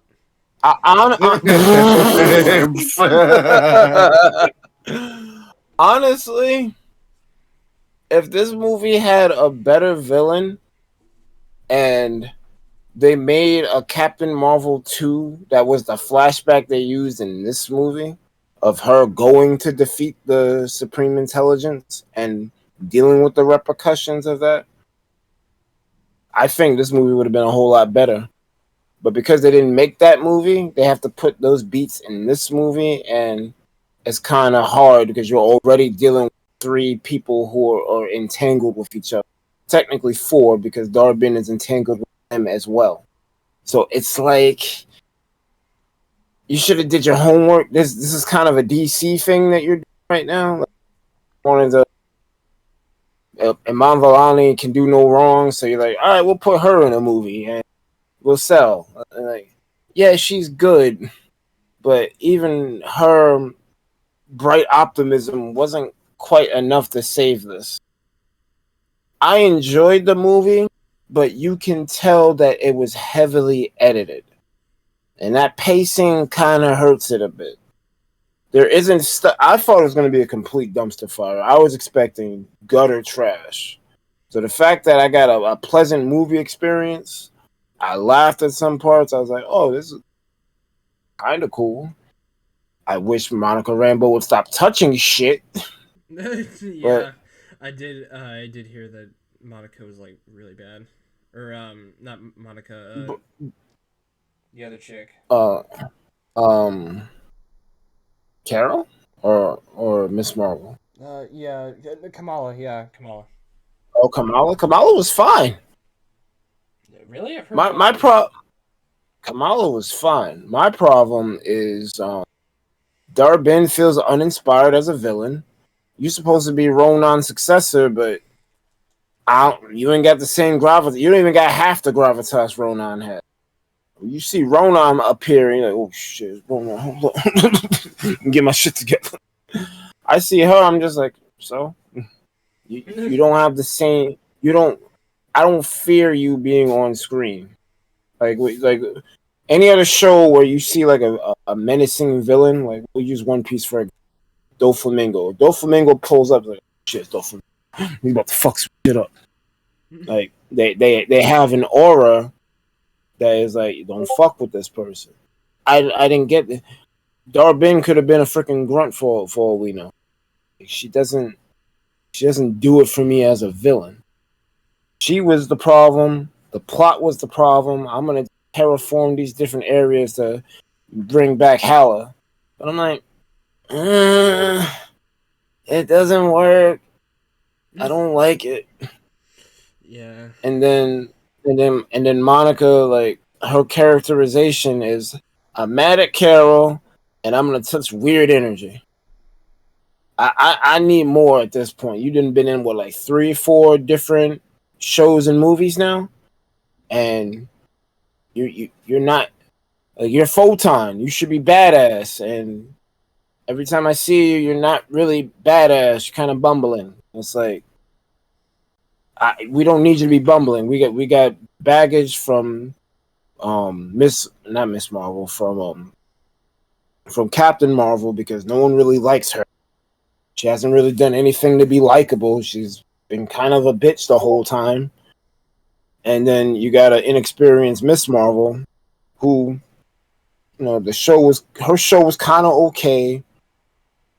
She did well in this movie, but she's green. Like, we needed someone to hold this together, and there was really no one in the movie that was like strong enough for it to like, yo, this is cool. So you just got this hour and how long was that movie? Short.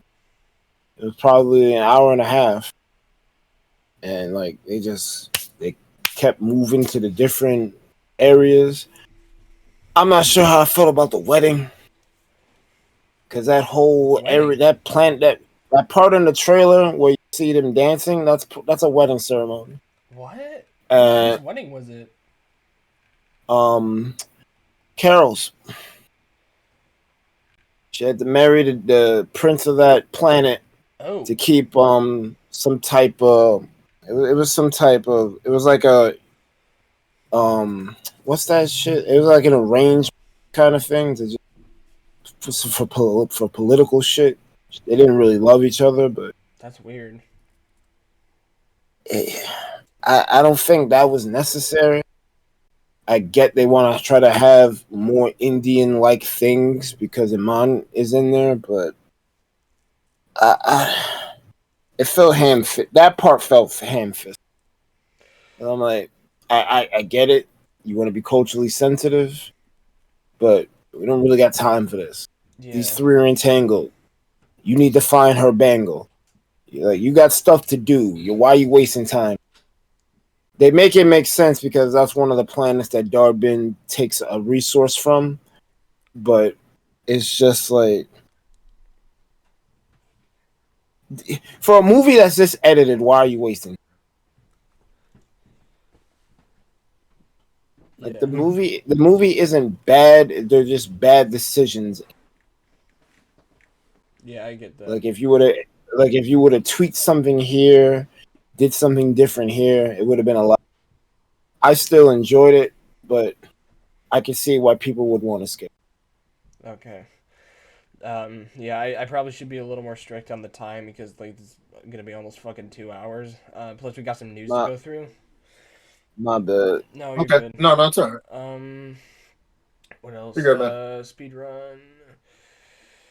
You want to like do like I the don't. news I in like don't. I another don't. part? I guess. I don't think there's much. I don't think there's much else to go through. What other movies were there? Aquaman. Go ahead. Go ahead. Ass.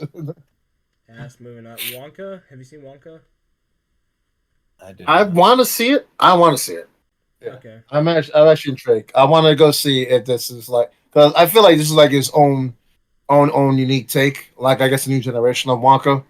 So I think it's gonna be different from Charlie the Chocolate Factory and probably like a good homage to like the original Willy Wonka. I'm actually intrigued by it. I want to go check it out.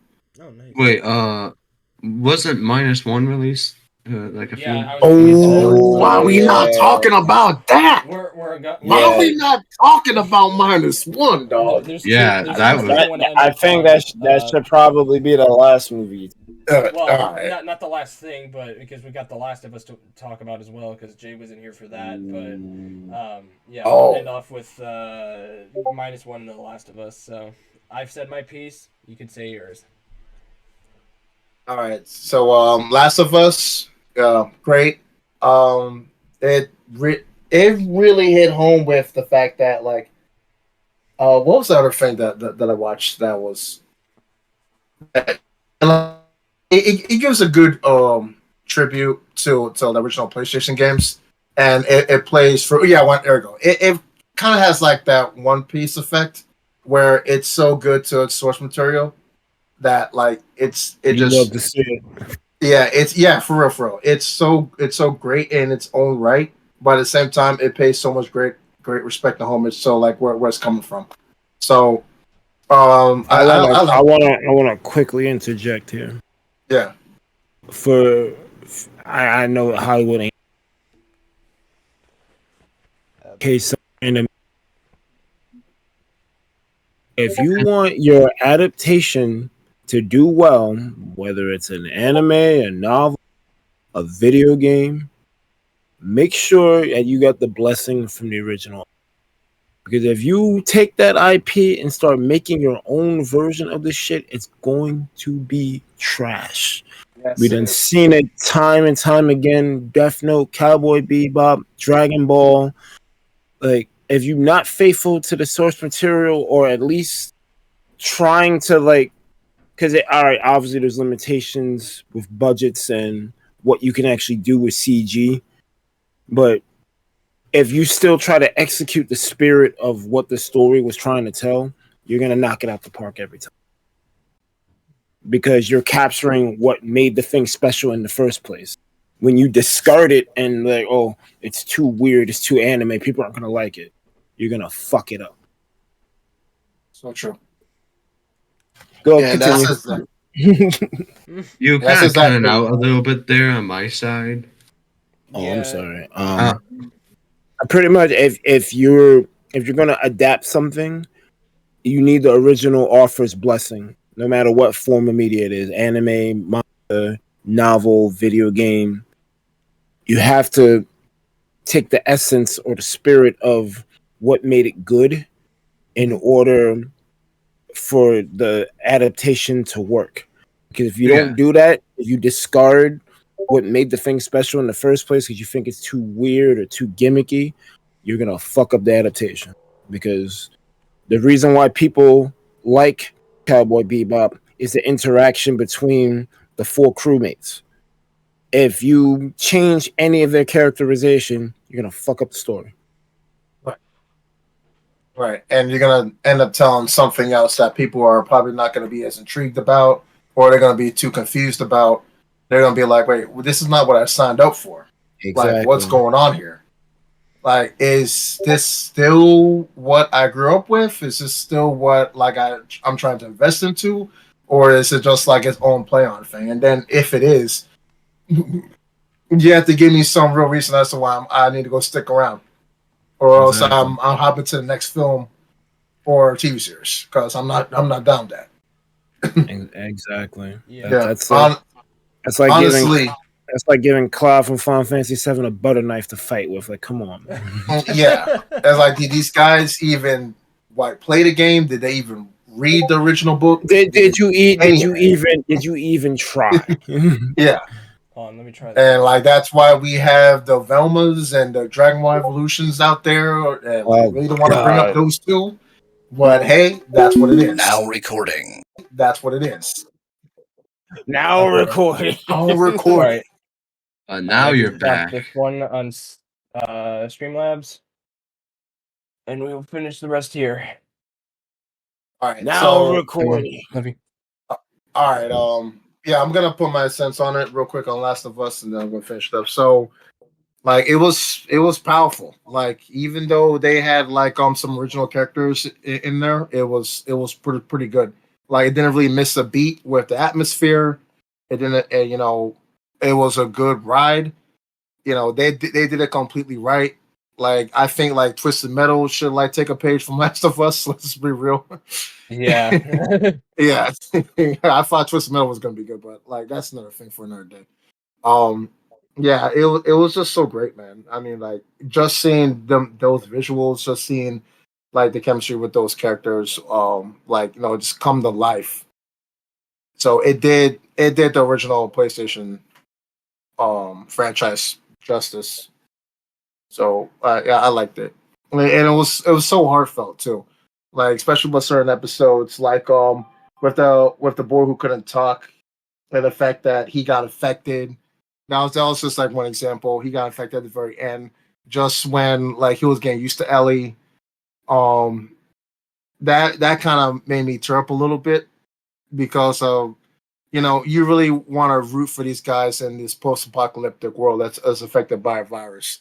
And it does a great job of telling the story aspect from all these other branching walk of lives, how they're affected, like what does survival mean to them. It's so cool. It's so intriguing because you get so absorbed into it, and you're wondering, can this type of virus actually affect our own world? And it begs that question. like each and every single step of the way. Like, what is the next thing that's gonna go happen? How are these guys gonna go fend off like, the infected like this day? Day one was one thing. Now day two is like a whole completely different thing. You go from trying to figure out how this virus affected loved ones to now trying to go into survival mode by trying to stay in a town, but then you find out that that town is completely ruled by one person who set booby traps everywhere, and now humans are trying to trying to fight off and try to get all these resources. Like, it was just a thrill ride. That's how Last of Us is done, and I really feel like it's the pinnacle, like, for it to be its own bar when it comes to. Well, I mean, One Piece is right there too. Let's not forget about that. But it's its own bar to set when it comes to like great adaptation and going through the source material. Just like what Berg said, this is what happens when you actually pay attention to what the fans are telling you, what you should have been doing.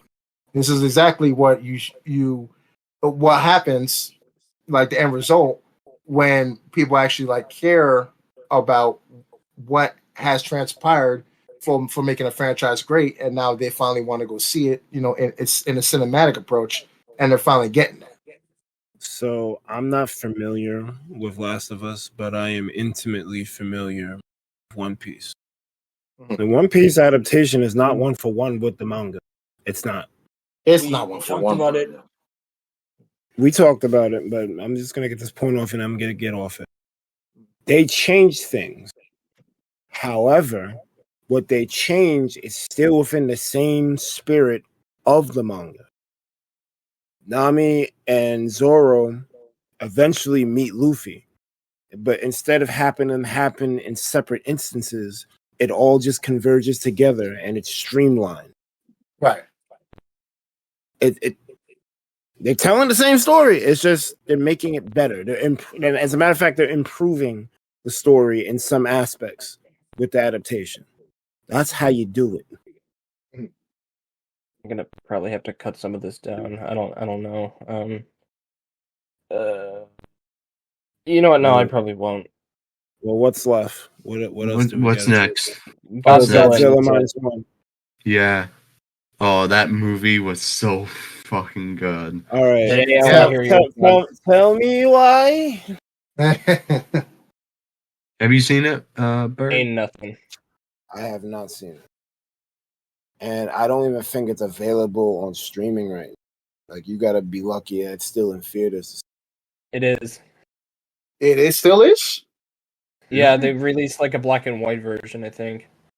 Oh yeah, I remember that. I thought it was a 1-day event only. Oh, No, okay. I think yeah. I wonder if it like comes out for like people to buy. They'll have like black and white edition, regular edition. That would be cool. Probably Like maybe for like a physical Blu-ray. Yeah, version. yeah, like a Blu-ray. Like you can have like 2 different discs, or if they like do it on a streaming thing, you can pick which one you want. That'd be kind of cool. And that'd be pretty unique. Like, hey, you can pick a color, black and white. That sounds dope. Does it being in black and white make it an experience? It's meant to throw you back to the 1954 version. I didn't see the black and white one. I just saw it in color. Jay, I need to hear your thoughts before because it's like over 2 hours now. Sorry, I stepped out. What's up? What's your opinion on Godzilla -1? Oh my god, jeez. Oh my god, where do I start with this? I'm gonna keep it short because I know that like we're at the tail end of this.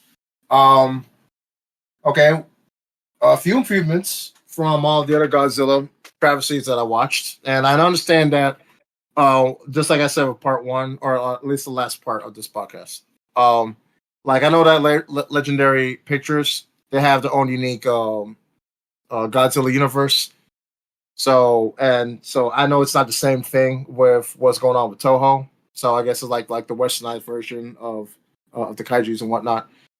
But this right here, the reason why this is so special is because they hit it home with the human aspect and the guilt of of actually going into war and coming home and dealing with like those consequences. So you actually care about the human characters so much in this one. Yeah. And it's not really like it is a Godzilla film, but what makes it so special is that like it tells you about the travesty of someone as a kamikaze fighter, like getting the guilt trip, that chip on his shoulder, or with what has transpired. He never he felt like he lucked out in the wrong way, and he doesn't necessarily deserve to live because he never lived up to the expectations of what it actually of a fighter pilot, a kamikaze fighter pilot. So, and you see it as throughout the whole entire film. Like this guy, like he's going through it. In this World War II era of Japan, like he felt he felt like he did disservice for his country because he never died for the country, and he never like went through with the mission. So he feels like he's still part of war. Then the war's not over, and that guilt just carries on over and over and over again. And you feel this sentimental with this guy, and onto the point where it's like, okay, you see another big travesty that happened in this era of Japan, and he wants to do everything he can in order to protect the people, and he finally gets his chance to go do it by taking down Godzilla. And he wants to be part of that fight. He doesn't want to give up, and he doesn't want to live on with that guilt that he did by failing his country before. So I don't know, man. Like, that's one of the reasons why this film is just so amazing, though. It's just like they find like you get that human interaction, and the fact that like it doesn't necessarily have to be about the atomic bombs and the rays and all this stuff. You have to understand like what it actually means to like deal with that circumstance. We just been through a travesty that was World War II, and now we got this monster that's wreaking havoc. What are we going to go do? Something that we never ever seen before, something that's way beyond our science and control, and we have to go band together. And what's leading that home is this guy who really cares to actually give life a second chance and to actually redeem himself, by helping his country once again. And this time he's gonna go through it the right way. It just hits home, man. Everything about this film was great. Like, God. Yeah. Everything about this film. I can hear the conviction. Joe and I, we already talked about it, but this is like kind of the only film that I would really say I didn't see any flaws with the film at all. I think it was it's better than a lot of Hollywood movies I've seen. Way better, actually. Yeah, definitely. And it reminds me of the 1954 version in this way, that if you take Godzilla out of the movie, it's still a great movie, but with him in it, but with him in it, it makes it even better. It's like he's more of a plot device, but that can be a good thing because like Godzilla really isn't a character. He's supposed to be a force of nature, and they portray him as that. He's terrifying. He's like they're like legitimately terrifying scenes in the movie with him. And like again, like what you said about human interaction, I was really shocked in the theaters when I first saw it about how great it was. Other Godzilla movies, I look at the characters, I'm like, yeah, can we just get back to Godzilla now? This one, I'm like, I see Godzilla, I'm like, can we get back to the people now? Because they were that good. And it just made me actually like, I don't hate Godzilla, but you hate like him in this movie because he's causing all this destruction. He's killing all these people who like we grow to love, and and it's not cringy at all. And I like the older ones. The roar is fucking terrifying as well. Have you heard that? Yeah. Jesus. That moment where they shot him with the boat and then his skin starts to regenerate like Wolverine, that terrified me. I'm like, oh shit, how are they gonna kill him? And I was like, oh no. Their actual plan was actually like really good because I It was thought like legitimately great. Yeah. because I thought it was gonna be like, oh, they're just gonna nuke him, it's just gonna make him stronger. But they had really good ideas that actually seemed somewhat realistic as well. They didn't Right. make up a new fictional weapon like the oxygen destroyer in the original movie. They're like, this is World War II. They weren't primitive. They had technology. What technology would they use to defeat like something that's like 50 meters tall? And the tactics that they used were actually really good. And I'm like, when I heard the plan, I'm like, damn, this might actually work. Yeah. This So, was yeah. Go ahead. Yeah, go you want me ahead. to say something? No, finish your thoughts because I'd like to wrap all this up. Okay, all right. This exactly was a testimony of cinematic history. Like, Yeah. if you have not watched this, man, do yourself a favor and just please stop what you're Yeah. doing and check this out. Check Yeah. this out. Absolutely. Because for this budget to only be 150 million, which is still blowing my mind right. Like, that's all it took for us to finally see the true Godzilla. And this was Toho's message to Hollywood. That was This is how you 150 do it. million. Yeah, if I recall correctly. Yeah, versus like the big budget 500 million, 1 billion films out there. It is shattering Hollywood right now. It is shattering Hollywood right now because just how dynamic this movie is. Like it gets to the point. You know what you expect and what you didn't expect from the original Godzilla take, like from 1954 film, like what Jake said. Like this right here, it shows you what happens like when you do everything right cinematically, and it makes you care so much and have so much feelings with the atmosphere because these guys are really dealing with a threat that they don't even understand.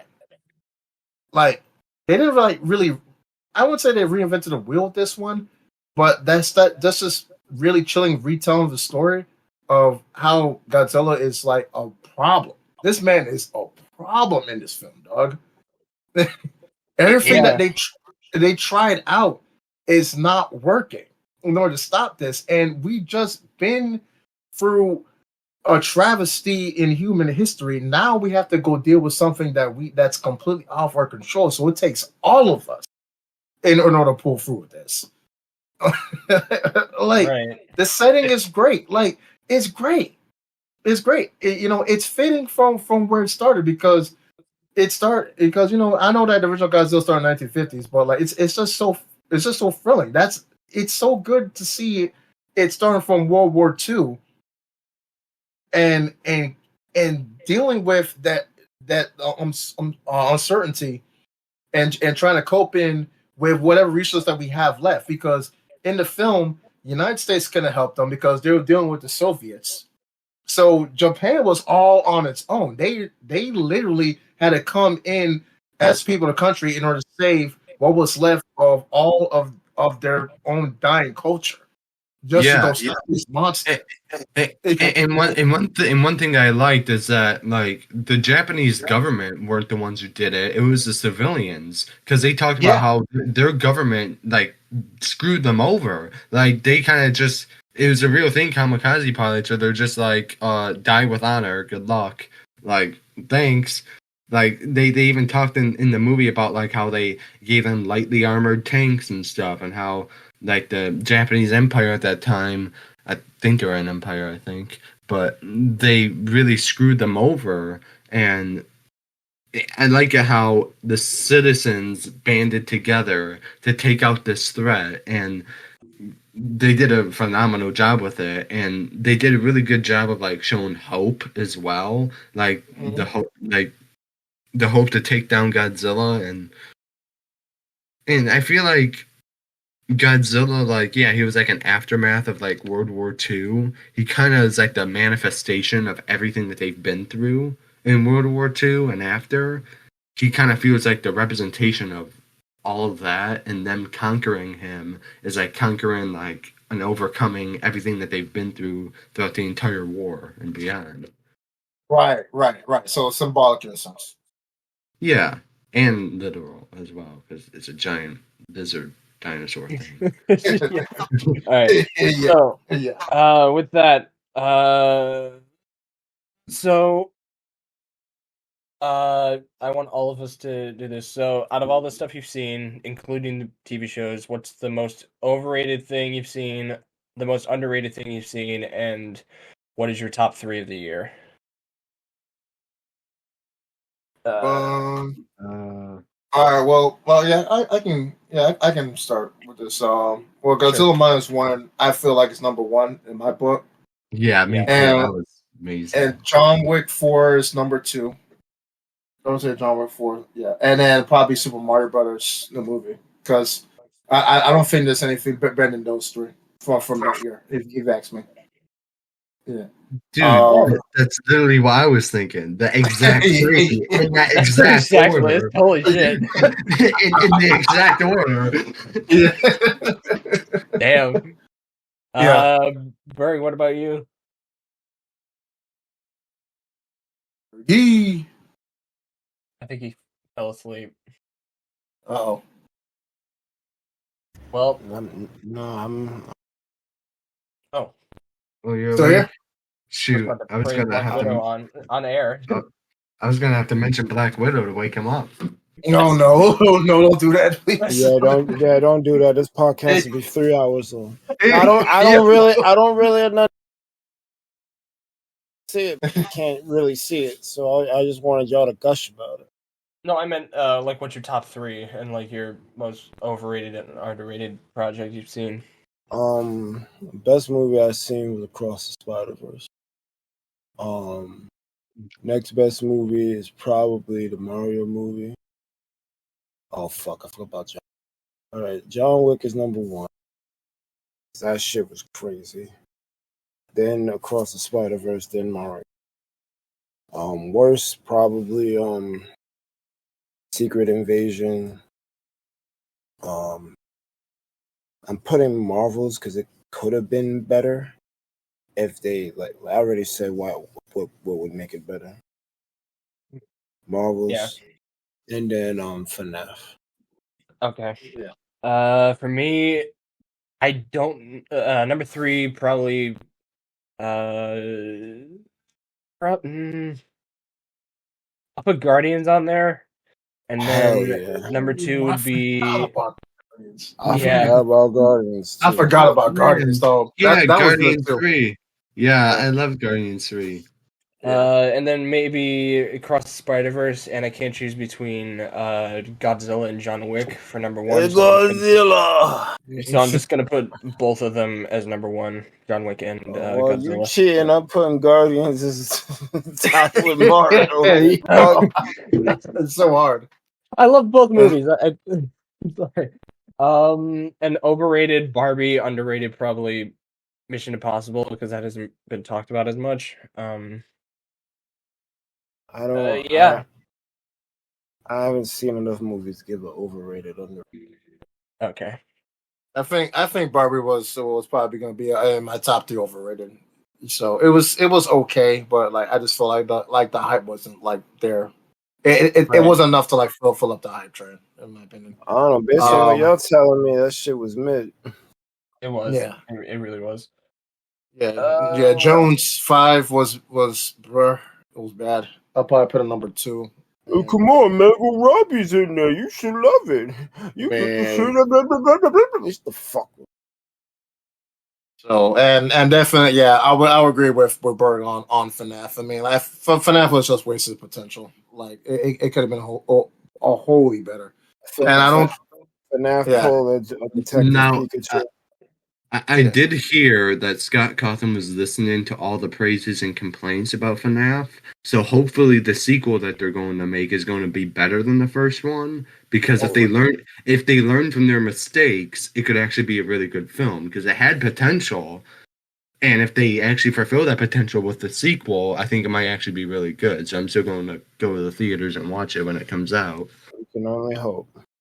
Right Yeah. now, that shit is Detective Pikachu level. Good base for a movie, and this IP Like if they make another Pokemon movie, I would want it to look like Detective Pikachu, but you got to work on everything else. That shit. Both Detective Pikachu and FNAF suffer from.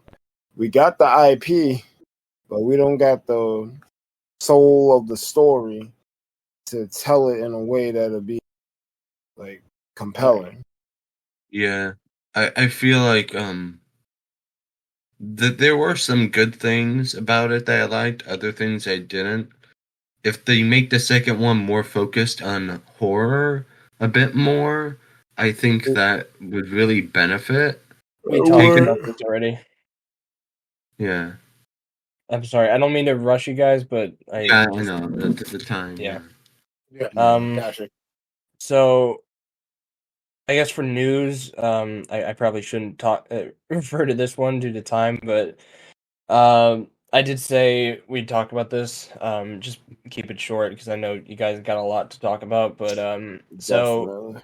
in If I think it is January, what you said, yeah, in January of 2024, famous YouTuber Matt Pat announced his retirement and has heartbroken millions of fans. So, what are your guys' thoughts on this?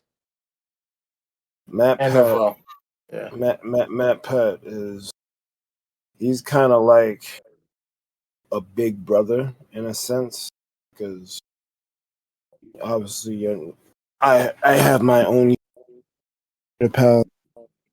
He was kind of like a guide, like how you could do this shit, and Yeah, like I watched. I don't know. I don't even remember what it first. Probably some lewd video game shit because he was pushing boundaries when he first started this shit. But I watched all his shit from the beginning. I kind of lost track in the end because he started making mad channels. But like before Film Theory, I was a religious game theory watcher, and I would keep tabs on him even up until now. I think food theory and style theory they're the best products he's come up with. All Film four theory was chat pretty good. all four channels are good, but you could tell he's in his bag, his little research bag when he's doing those two. And yeah, honestly, I'm just happy that he he took the because like he has a degree in neuroscience, right? I Like think so. he went to college, he has that degree. He couldn't Oh, find a job in his field, so he's like, you know what? Cool, I got you. I'm gonna get the bag my own way. I'm gonna make my own shit. I'm gonna prove to you that I have worth. I don't think that shit is celebrated enough because he went from a broke college graduate to a freaking he owns 5 channels. They're all doing excellent. And he's getting ready to pass that on to 4 people. I think he's still gonna do GT Live. But he's gonna pass the other 4 channels to 4 other people. He's gonna go do some other shit now. Like the guy's an inspiration, bro. It I'm really gonna is. miss. I'm gonna yeah. miss him so much. I know he's not going away, but he's not going the guy we see when these videos upload anymore. And that's just Yeah. gonna suck. And is he still gonna come back every once in a while as like a guest star or something, or is he just Probably. or You know what? You know when he made that stuff like Game Lab and Deadlock and like all these different shows, he's gonna do stuff like that. He's it's kind of become like a Elon Musk in a way where he's just gonna just do shit. But it's Matt Pat, so it won't be so so, shitty. so he's still doing like GT Live, He's probably still gonna do GT Live because I know he's doing that a little bit longer. I think he did say that he was going to end it, but later than the other channels. I think. because GT Live is just him getting in front of his PC and playing some shit. Yeah, that's So kind of like his gaming channel in a way. I would so say. yeah. I don't think that's going away. But in terms of him, and I saw the video where he did the farewell. He'd been working on game theory for like 13 years. No vacations, really. Just week after week, upload after upload. Yeah. And I want him to spend time with his family as well. I mean, like, Yeah. I'm sure it must have been very hard on him, this responsibility. Like, he has a kid, right? Like, yeah, he has a kid. He got a whole family. like, how often does he really spend time with them? And like, how often does he like have to just like do work on these videos and like claim for like, oh, what's my next episode going to be? I mean, I can't even imagine how hard that could be. Yeah. So if there's anyone who deserves a rest or a break, it's definitely him. He's gonna be missed.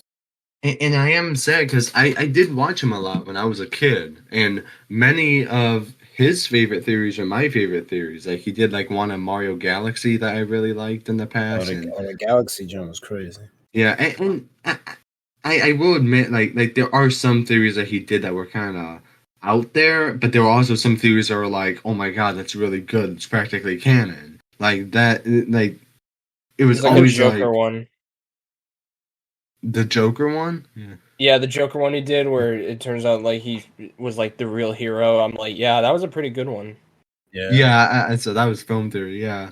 But I know he did like a lot of FNAF as well, and I watched him for that, but it was also other things as well. I mean, I did see like one food theory or something where he thought the next MCU villain was going to be the Kool-Aid Man. No joke. That's actually a real video.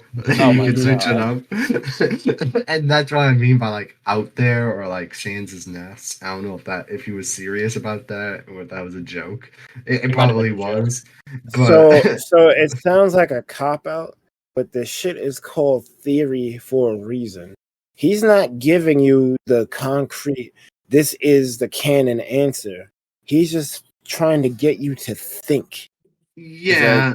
It's like all right, this may not be completely half cocked, but think. But I mean, like for some things, like I get it. Like for like Joe brought up Joker being the hero of the Dark Knight. Brought up some good points about what Joker did that led to Gotham and the Dark Knight Rises being more peaceful. Like yeah, like that was a good theory, but there's a difference between like a good theory to make you think and then something that's way far out there that will never happen. I feel like you ain't a theorist if you don't do that. Yeah. You need to put a out there theory because no one else is going to do it because they're too shook. I don't want to be wrong. Matt don't care if he's wrong or not. This is a theory. This ain't true. This is me. This is me thinking things out loud and seeing throwing it at the wall, seeing if it sticks. So, Jay, do you got anything? Oh, about Matt Pat? Yeah. The guy's an inspiration, man. It's gonna be the end of era. Like, yeah, definitely. Like I'd say, like he's up there with like all the other YouTube legends, like like AVGN and whatnot. yeah. I put him up there. I put him up there though, especially like with like Nostalgia Critic and all that. Like, yeah. He will be definitely missed. Yeah, But like and you guys have to understand this, man. When people, you have to be thankful for the fact that people like him are able to like give out that type of content for all of those many years. His legacy is going to stand a test of time, so he's never ever really gone. yeah, I agree. You have to get that. You have to get that. Okay, all right. So as tear-eyed as I want to be, I'm just grateful that he was able to bless us with the content that we have now. And that's not a theory. That's a fact. That's a fact. Yep. Yes. Yeah. For real. What else? There's so my thoughts on it. I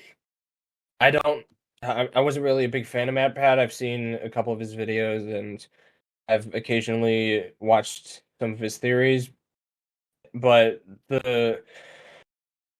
the stuff he left, the videos he left behind, and the legacy he left behind. I mean, he has a whole fucking catchphrase now. Like it's crazy how far he's come as a YouTuber, and it sucks that this is basically the year that YouTubers are going away, either by choice or allegations. Like it just really, yeah, it just. I feel like Matt Pat's had a good run, and yeah, he's definitely made a lot of people entertained over the years, and yeah, we'll all miss him. And so getting, unless if you guys have anything else to add, but getting not off the sad train. I normally don't talk about these things, but considering that I met the dude and Jake has as well, I'd like to mention the fact that I think it was in last Thursday, I think. Carl Weathers, famously known for Apollo Creed and his role in Predator and Mandalorian, has sadly passed away. And yeah, I gotta admit that kind of hit hard. As like a fan of him. Jake, what are Rest your in peace. Rest in paradise, bro. Rest in paradise. Yeah, rest in peace. Yeah, I kind of want to tell this story real quick because this is just a really badass story. So when I met him at Comic-Con, along with Christopher Lloyd and Charles Martinet, and a couple of, I think Al from Home Improvement as well. Yeah, they were all great. But Carl Weathers, especially, for the podcast, I'm gonna upload the pictures that is that screenshot. But for Carl Weathers, it was special because I've always been a fan of Rocky, but I feel like he was best known for, like, meme wise, was the Predator handshake he did with Arnold, and I figured probably no one has done this. And I asked him when I met him, like, "Hey, do you want to? Can I do the Predator handshake with you?" And he, like, he had the best reaction. He was like, "About damn time," or something like that. And I was like, "Oh my gosh, this dude is great." And then and then we proceeded to do it, and the photo was fucking awesome. Like, God, that was a great photo. And and I just remember when I was walking away, I remember turning to him saying, "Yo, keep punching, Apollo," because that was like a catchphrase that Rocky said, and he's like, "You know it," and then that was it. It was like a 5 second meetup, but man, was it fun! It was very, very good, and it was an honor meeting him. It really was. He sounded like a really cool guy. He really was. Yeah, I fist bumped him. Yeah, you did. That was cool. That was really cool. Meet him in person. What did he die of exactly? I never actually heard of that. Was it just natural causes? Yeah, I think so.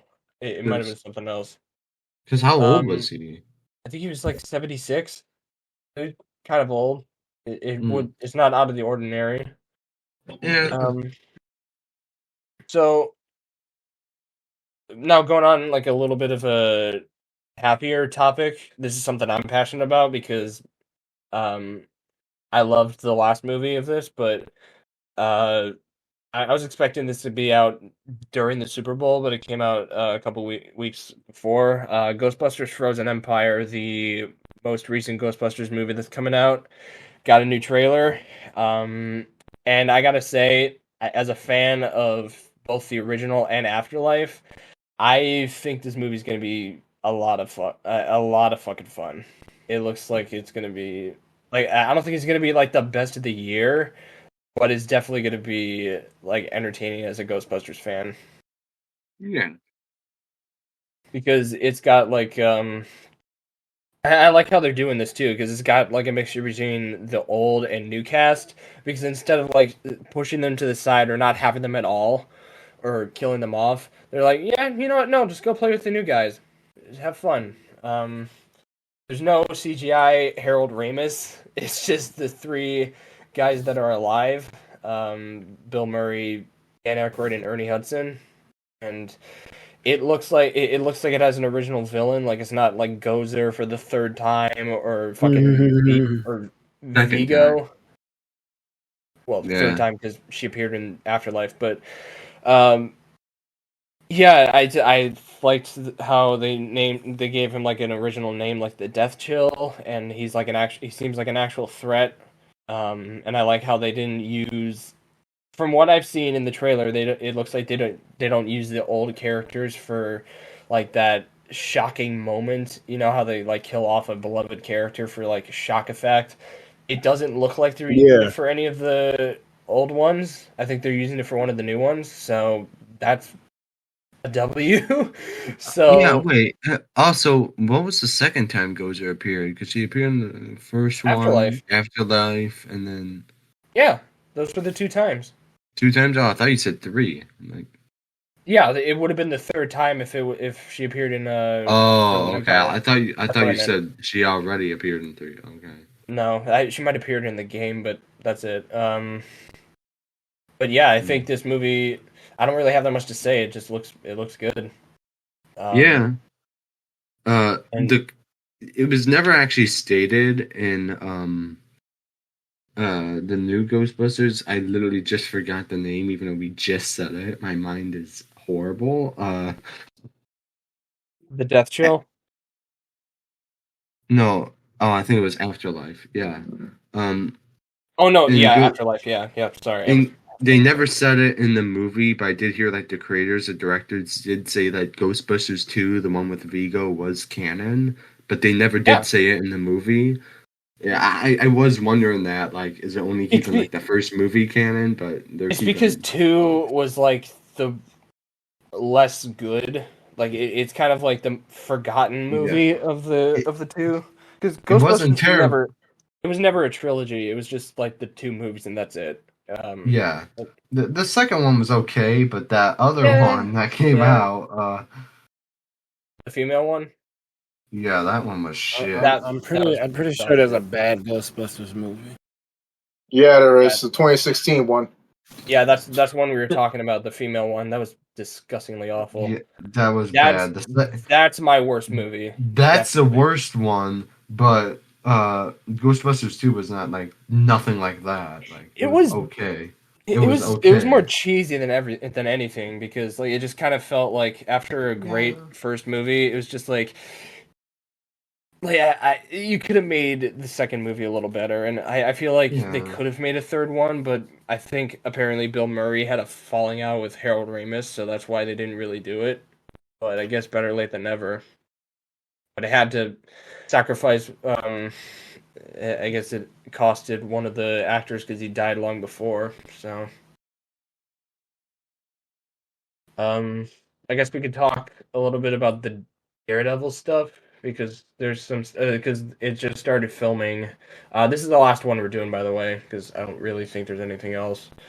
So Daredevil Born Again is having reshoots.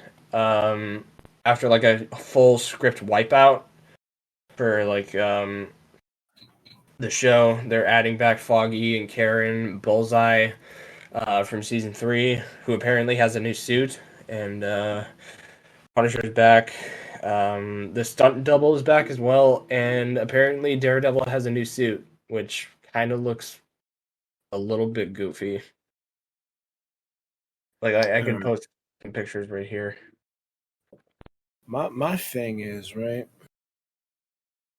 they should have never navigated from the Netflix story. They should have just picked up where it left off. They was trying to be different, and then they had to scrap that script, and now they got to make a new thing. We could have probably had this show out already. Yeah, They seemed adamant on making their own Daredevil. I don't think they're going to, but hearing about it being in development doesn't give me much reassurance, especially how Disney's been moving. Yeah, I mean, it sounds hopeful, especially considering Foggy and Karen are back. But That I'm that that that that is the silver line.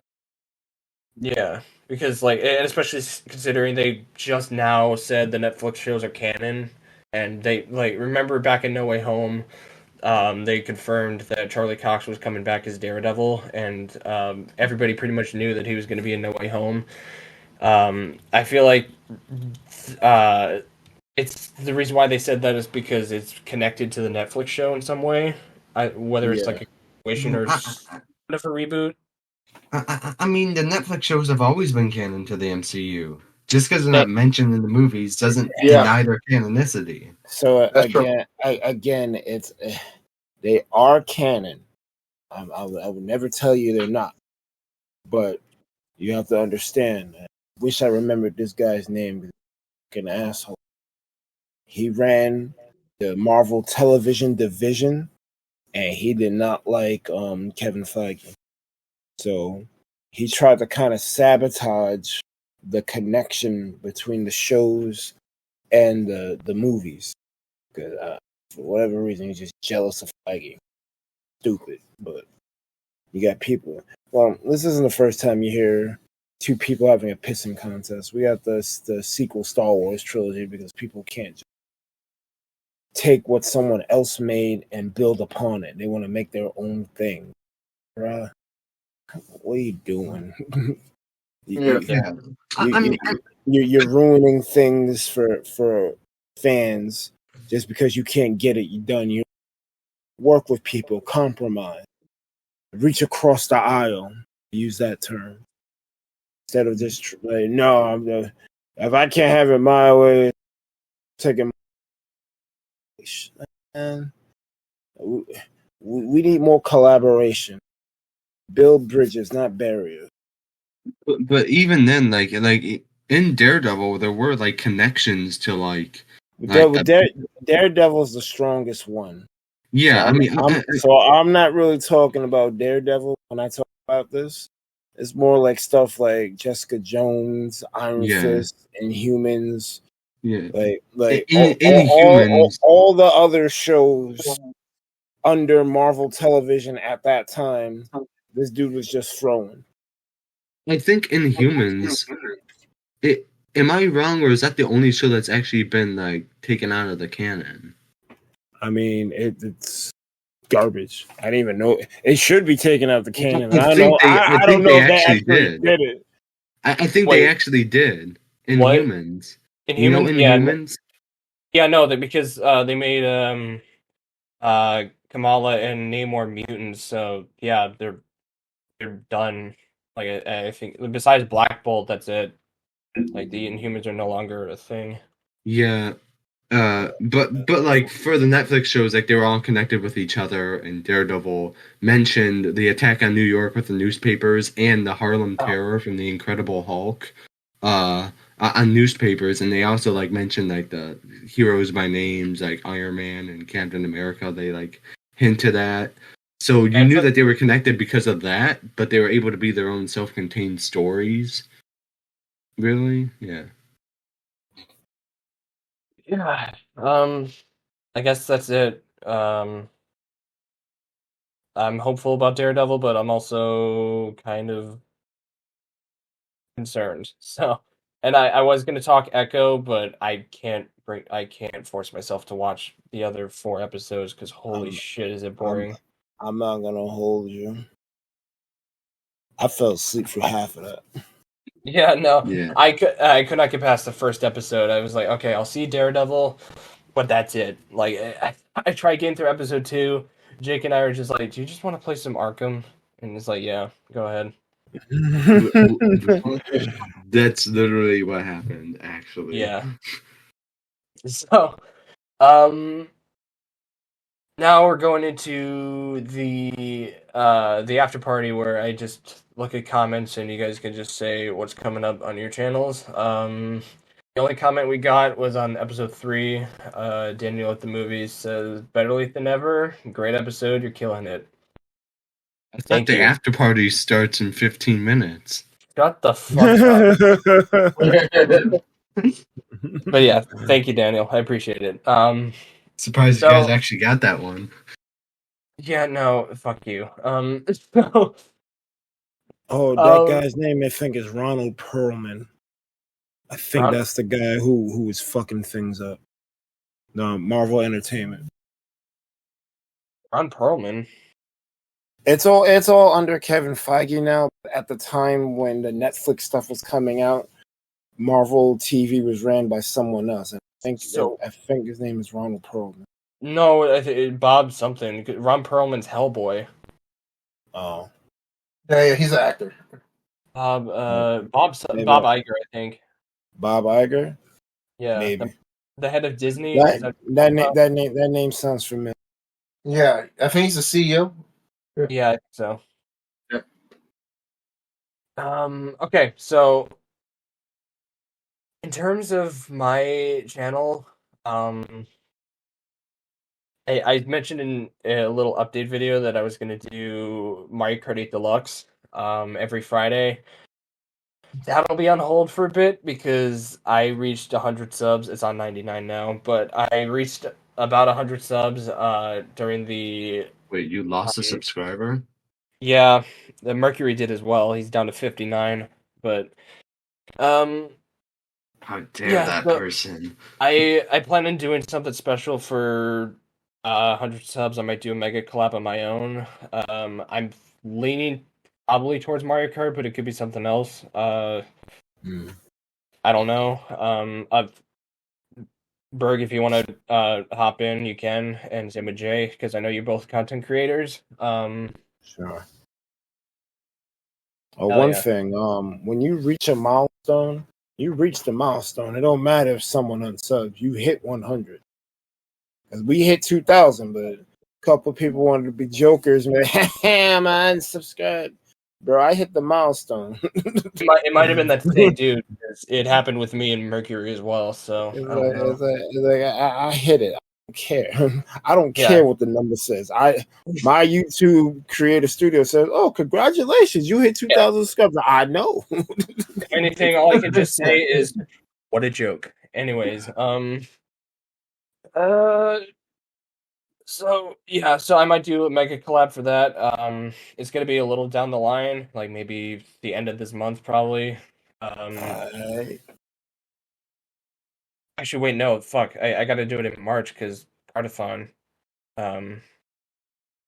Which, by the way, yeah, that's the next big stream is Cartathon. Jay, Iceberg, and I are all gonna be part of it. We're doing session 3. I think it's the first set of the 3 waves of the booster course pass. So, yeah, if you want to stop by for that, hell yeah. And then I'll do my 100 sub special probably in March of some time. I'll try and get people. Maybe Mario. Fuck it, we'll do it on Mario Day. Hell yeah. You can Hell yeah, that'd be do cool. Mario Party and Mario Kart. Fuck it, you can do that. Hell yeah. I'll try and get people for that. So yeah, the podcast will go on a hiatus as well because I want episode 5 to be something special, and there's this one friend of mine who doesn't even have a fucking YouTube channel yet, but I want him to be part of it because I think this is probably the only episode he'll be part of, and I don't want to do it without him. So I'm not going to leave it on ambiguity. I'm just going to say the next episode we're going to be ranking all the courses from Mario Kart 8 Deluxe, all 96. So if you thought this episode was long, get ready. Update, that is not happening until episode 10. So, Podcasts are long form content. They'd be alright.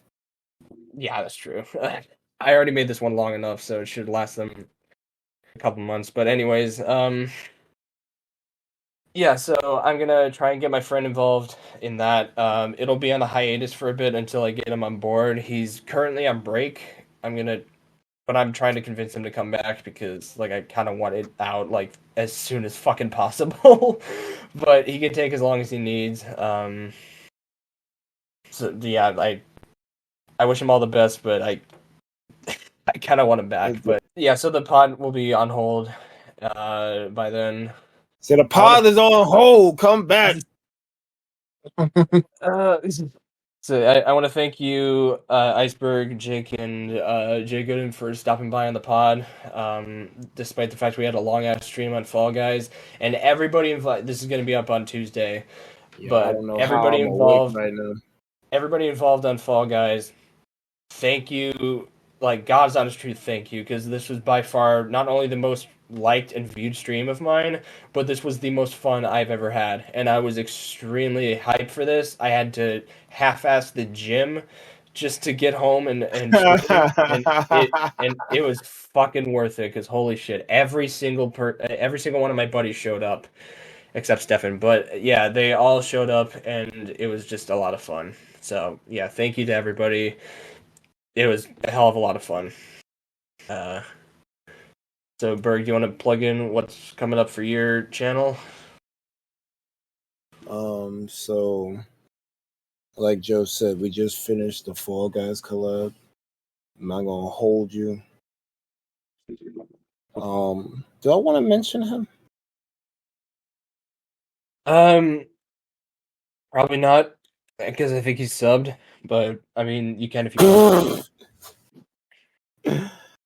Let's just say a certain person who probably would have made this collab not feel so great was gonna be on it, because I don't I don't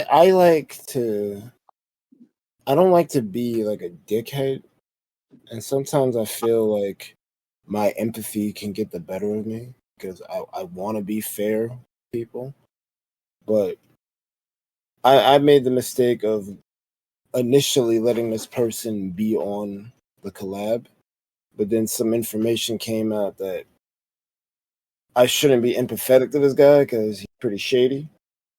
So I kicked him off and I got Jay to replace him. And that was probably the best decision I made, because every person on that clip, we even had guests.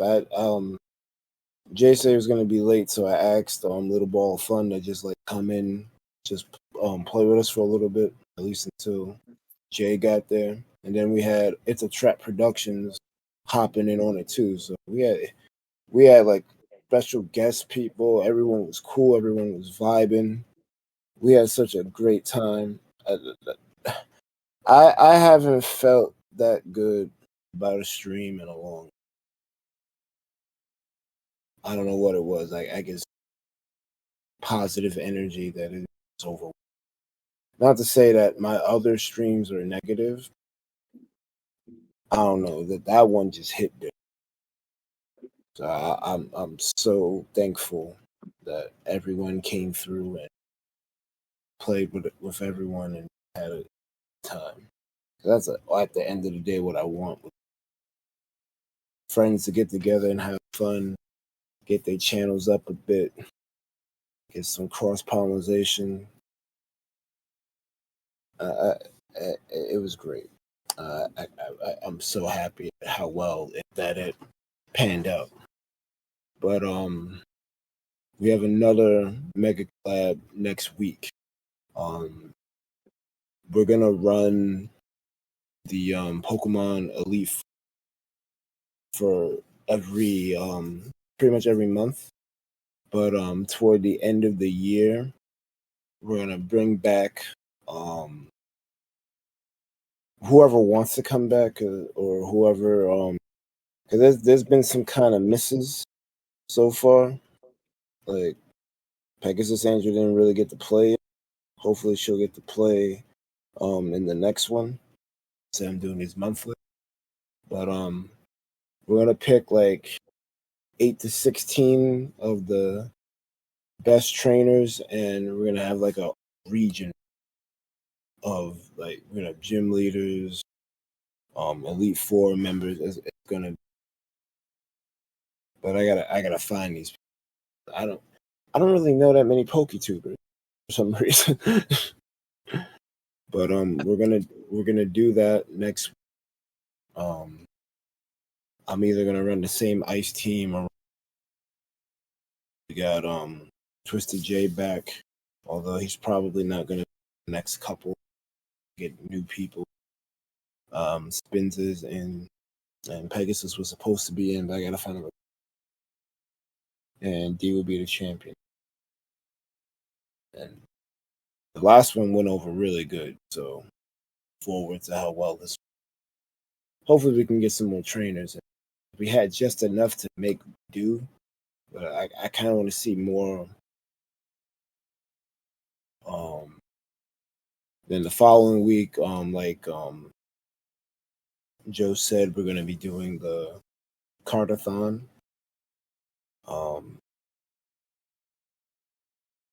Wave 1, 2, and 3. Get my coconut mall on. It's gonna be a good time. I wait to play with everyone. Yeah, Mario Kart's always fun. Mm-hmm. As far as special events go, that's really it. I've been doing. I'm 2 months in, and I 2 collabs every month, and Clark is doing. It's a bit much. It is. But Yeah. I've been managing. I don't know if I want to skip a month for March for the second one, because like I said, I'm gonna do the Pokemon thing every month, but I don't know if I want to do second. It's worked out so far, and actually, you know what? This Fall Guys thing, it filled up. I think the quickest out of any collab I've hosted. I had the 8 right away. So if the fill-ins are gonna happen that quickly when I decide whatever the next game is, I can afford to do 2 every month. It is kind of cool. Like I haven't collabed with Azzy in and yeah, I was really hyped to get Azzy on the channel because she's like the only one I have not gotten on. Because Lightning was on, Lightgazer, you, she was the only one left. I'm like, come on, I want Azzy part of it, and she was. I'm like, fuck yes, and Mercury's part of it. I'm like, oh dude, everybody's here. Holy shit, yeah. Smash So Bros. like, Ass. I feel like yeah, I don't know. It's Azzy got some energy, bro. This is I hope this doesn't come off as weird because I'm not. She's just really cool to work with. Yeah, absolutely. I'm not simping for her, by the way. Don't have a crush on her. Shut up. But yeah. No, because she has a lot of people who do simp for her and who do like Oh put yeah, her on a pedestal. I know who But they are. Yeah, I'm just talking on like peer to peer, content creator to content creator. She's really cool to work with. Very understanding. absolutely. Like I no fun the pals be having glitches. Very patient, worked with it, waited for me to figure everything out, get the ball rolling. Like I really enjoy working with her. And I told her that straight up. Um, so the fact that I was able to land, I asked early because I learned my lesson. I think I Yeah, wanted her on some Mario Maker thing or some kart thing, but I asked her maybe like 2 weeks beforehand, which you would think would be normal, but Azzy ain't the same low tier streamer anymore. She's getting up there in numbers. And she wants to kind of do it full time, so she's making videos and doing a bunch of stuff for her community. So she keeps busy. But I hit her early. Yo, I'm doing Fall Guys. It's good. She didn't answer me right away. I thought I was gonna get dubbed. A couple days before the collab, she's like, I'm available. I'm like, yes. Because if you saw the collab, which I'm sure you did, if you're listening to the podcast, I'm sure you watched the Josie's end of the mega collab. Like, she's just a blast to work. yeah, she was. So By the way, if you made it this far, Thank you. Holy shit, this is gonna be like a 3-hour pod. Yeah, I'm sorry. No, you're good. You're good. But yeah, that's all I really got going. I don't know what's happening besides Pokemon in March. I guess I'll look at what I previously did and do some seasonal type of thing because I'm thinking I could do 4 different games every 3 months. I can bring Mario Maker Fall Guys back like in May. Like I could just I'll pick 4 games and we'll rotate through those. Maybe Splatoon could finally get people to play that damn game, but I'll talk to death. So I'm gonna leave. We got Pokemon thing next week. We got the Cardathon the week afterward. Sometime at the end or middle of March will be another Pokemon collab, and to be determined for everything else. Yeah, and as for me, like I said, I'm actually currently working on the invitation right now for the collab plan. But yeah, so thank you all for Yeah, 100 subs. I appreciate it. make sure you let me know when that is. I will. It's most likely Mario Day, but Mm. yeah, I got nothing else to say. So if you made it this far, you're the fucking goat, Daniel. Is probably he's probably gonna watch the whole thing. Holy shit. So yeah, It's good thank for you your watch all hours. very much for watching. I will see you guys whenever the fuck episode 5 comes out. Holy shit. Yeah, we gotta go. See you later. We Holy gotta Yeah, go. see Bye. you guys. Bye. There y'all. All right. Peace. Peace.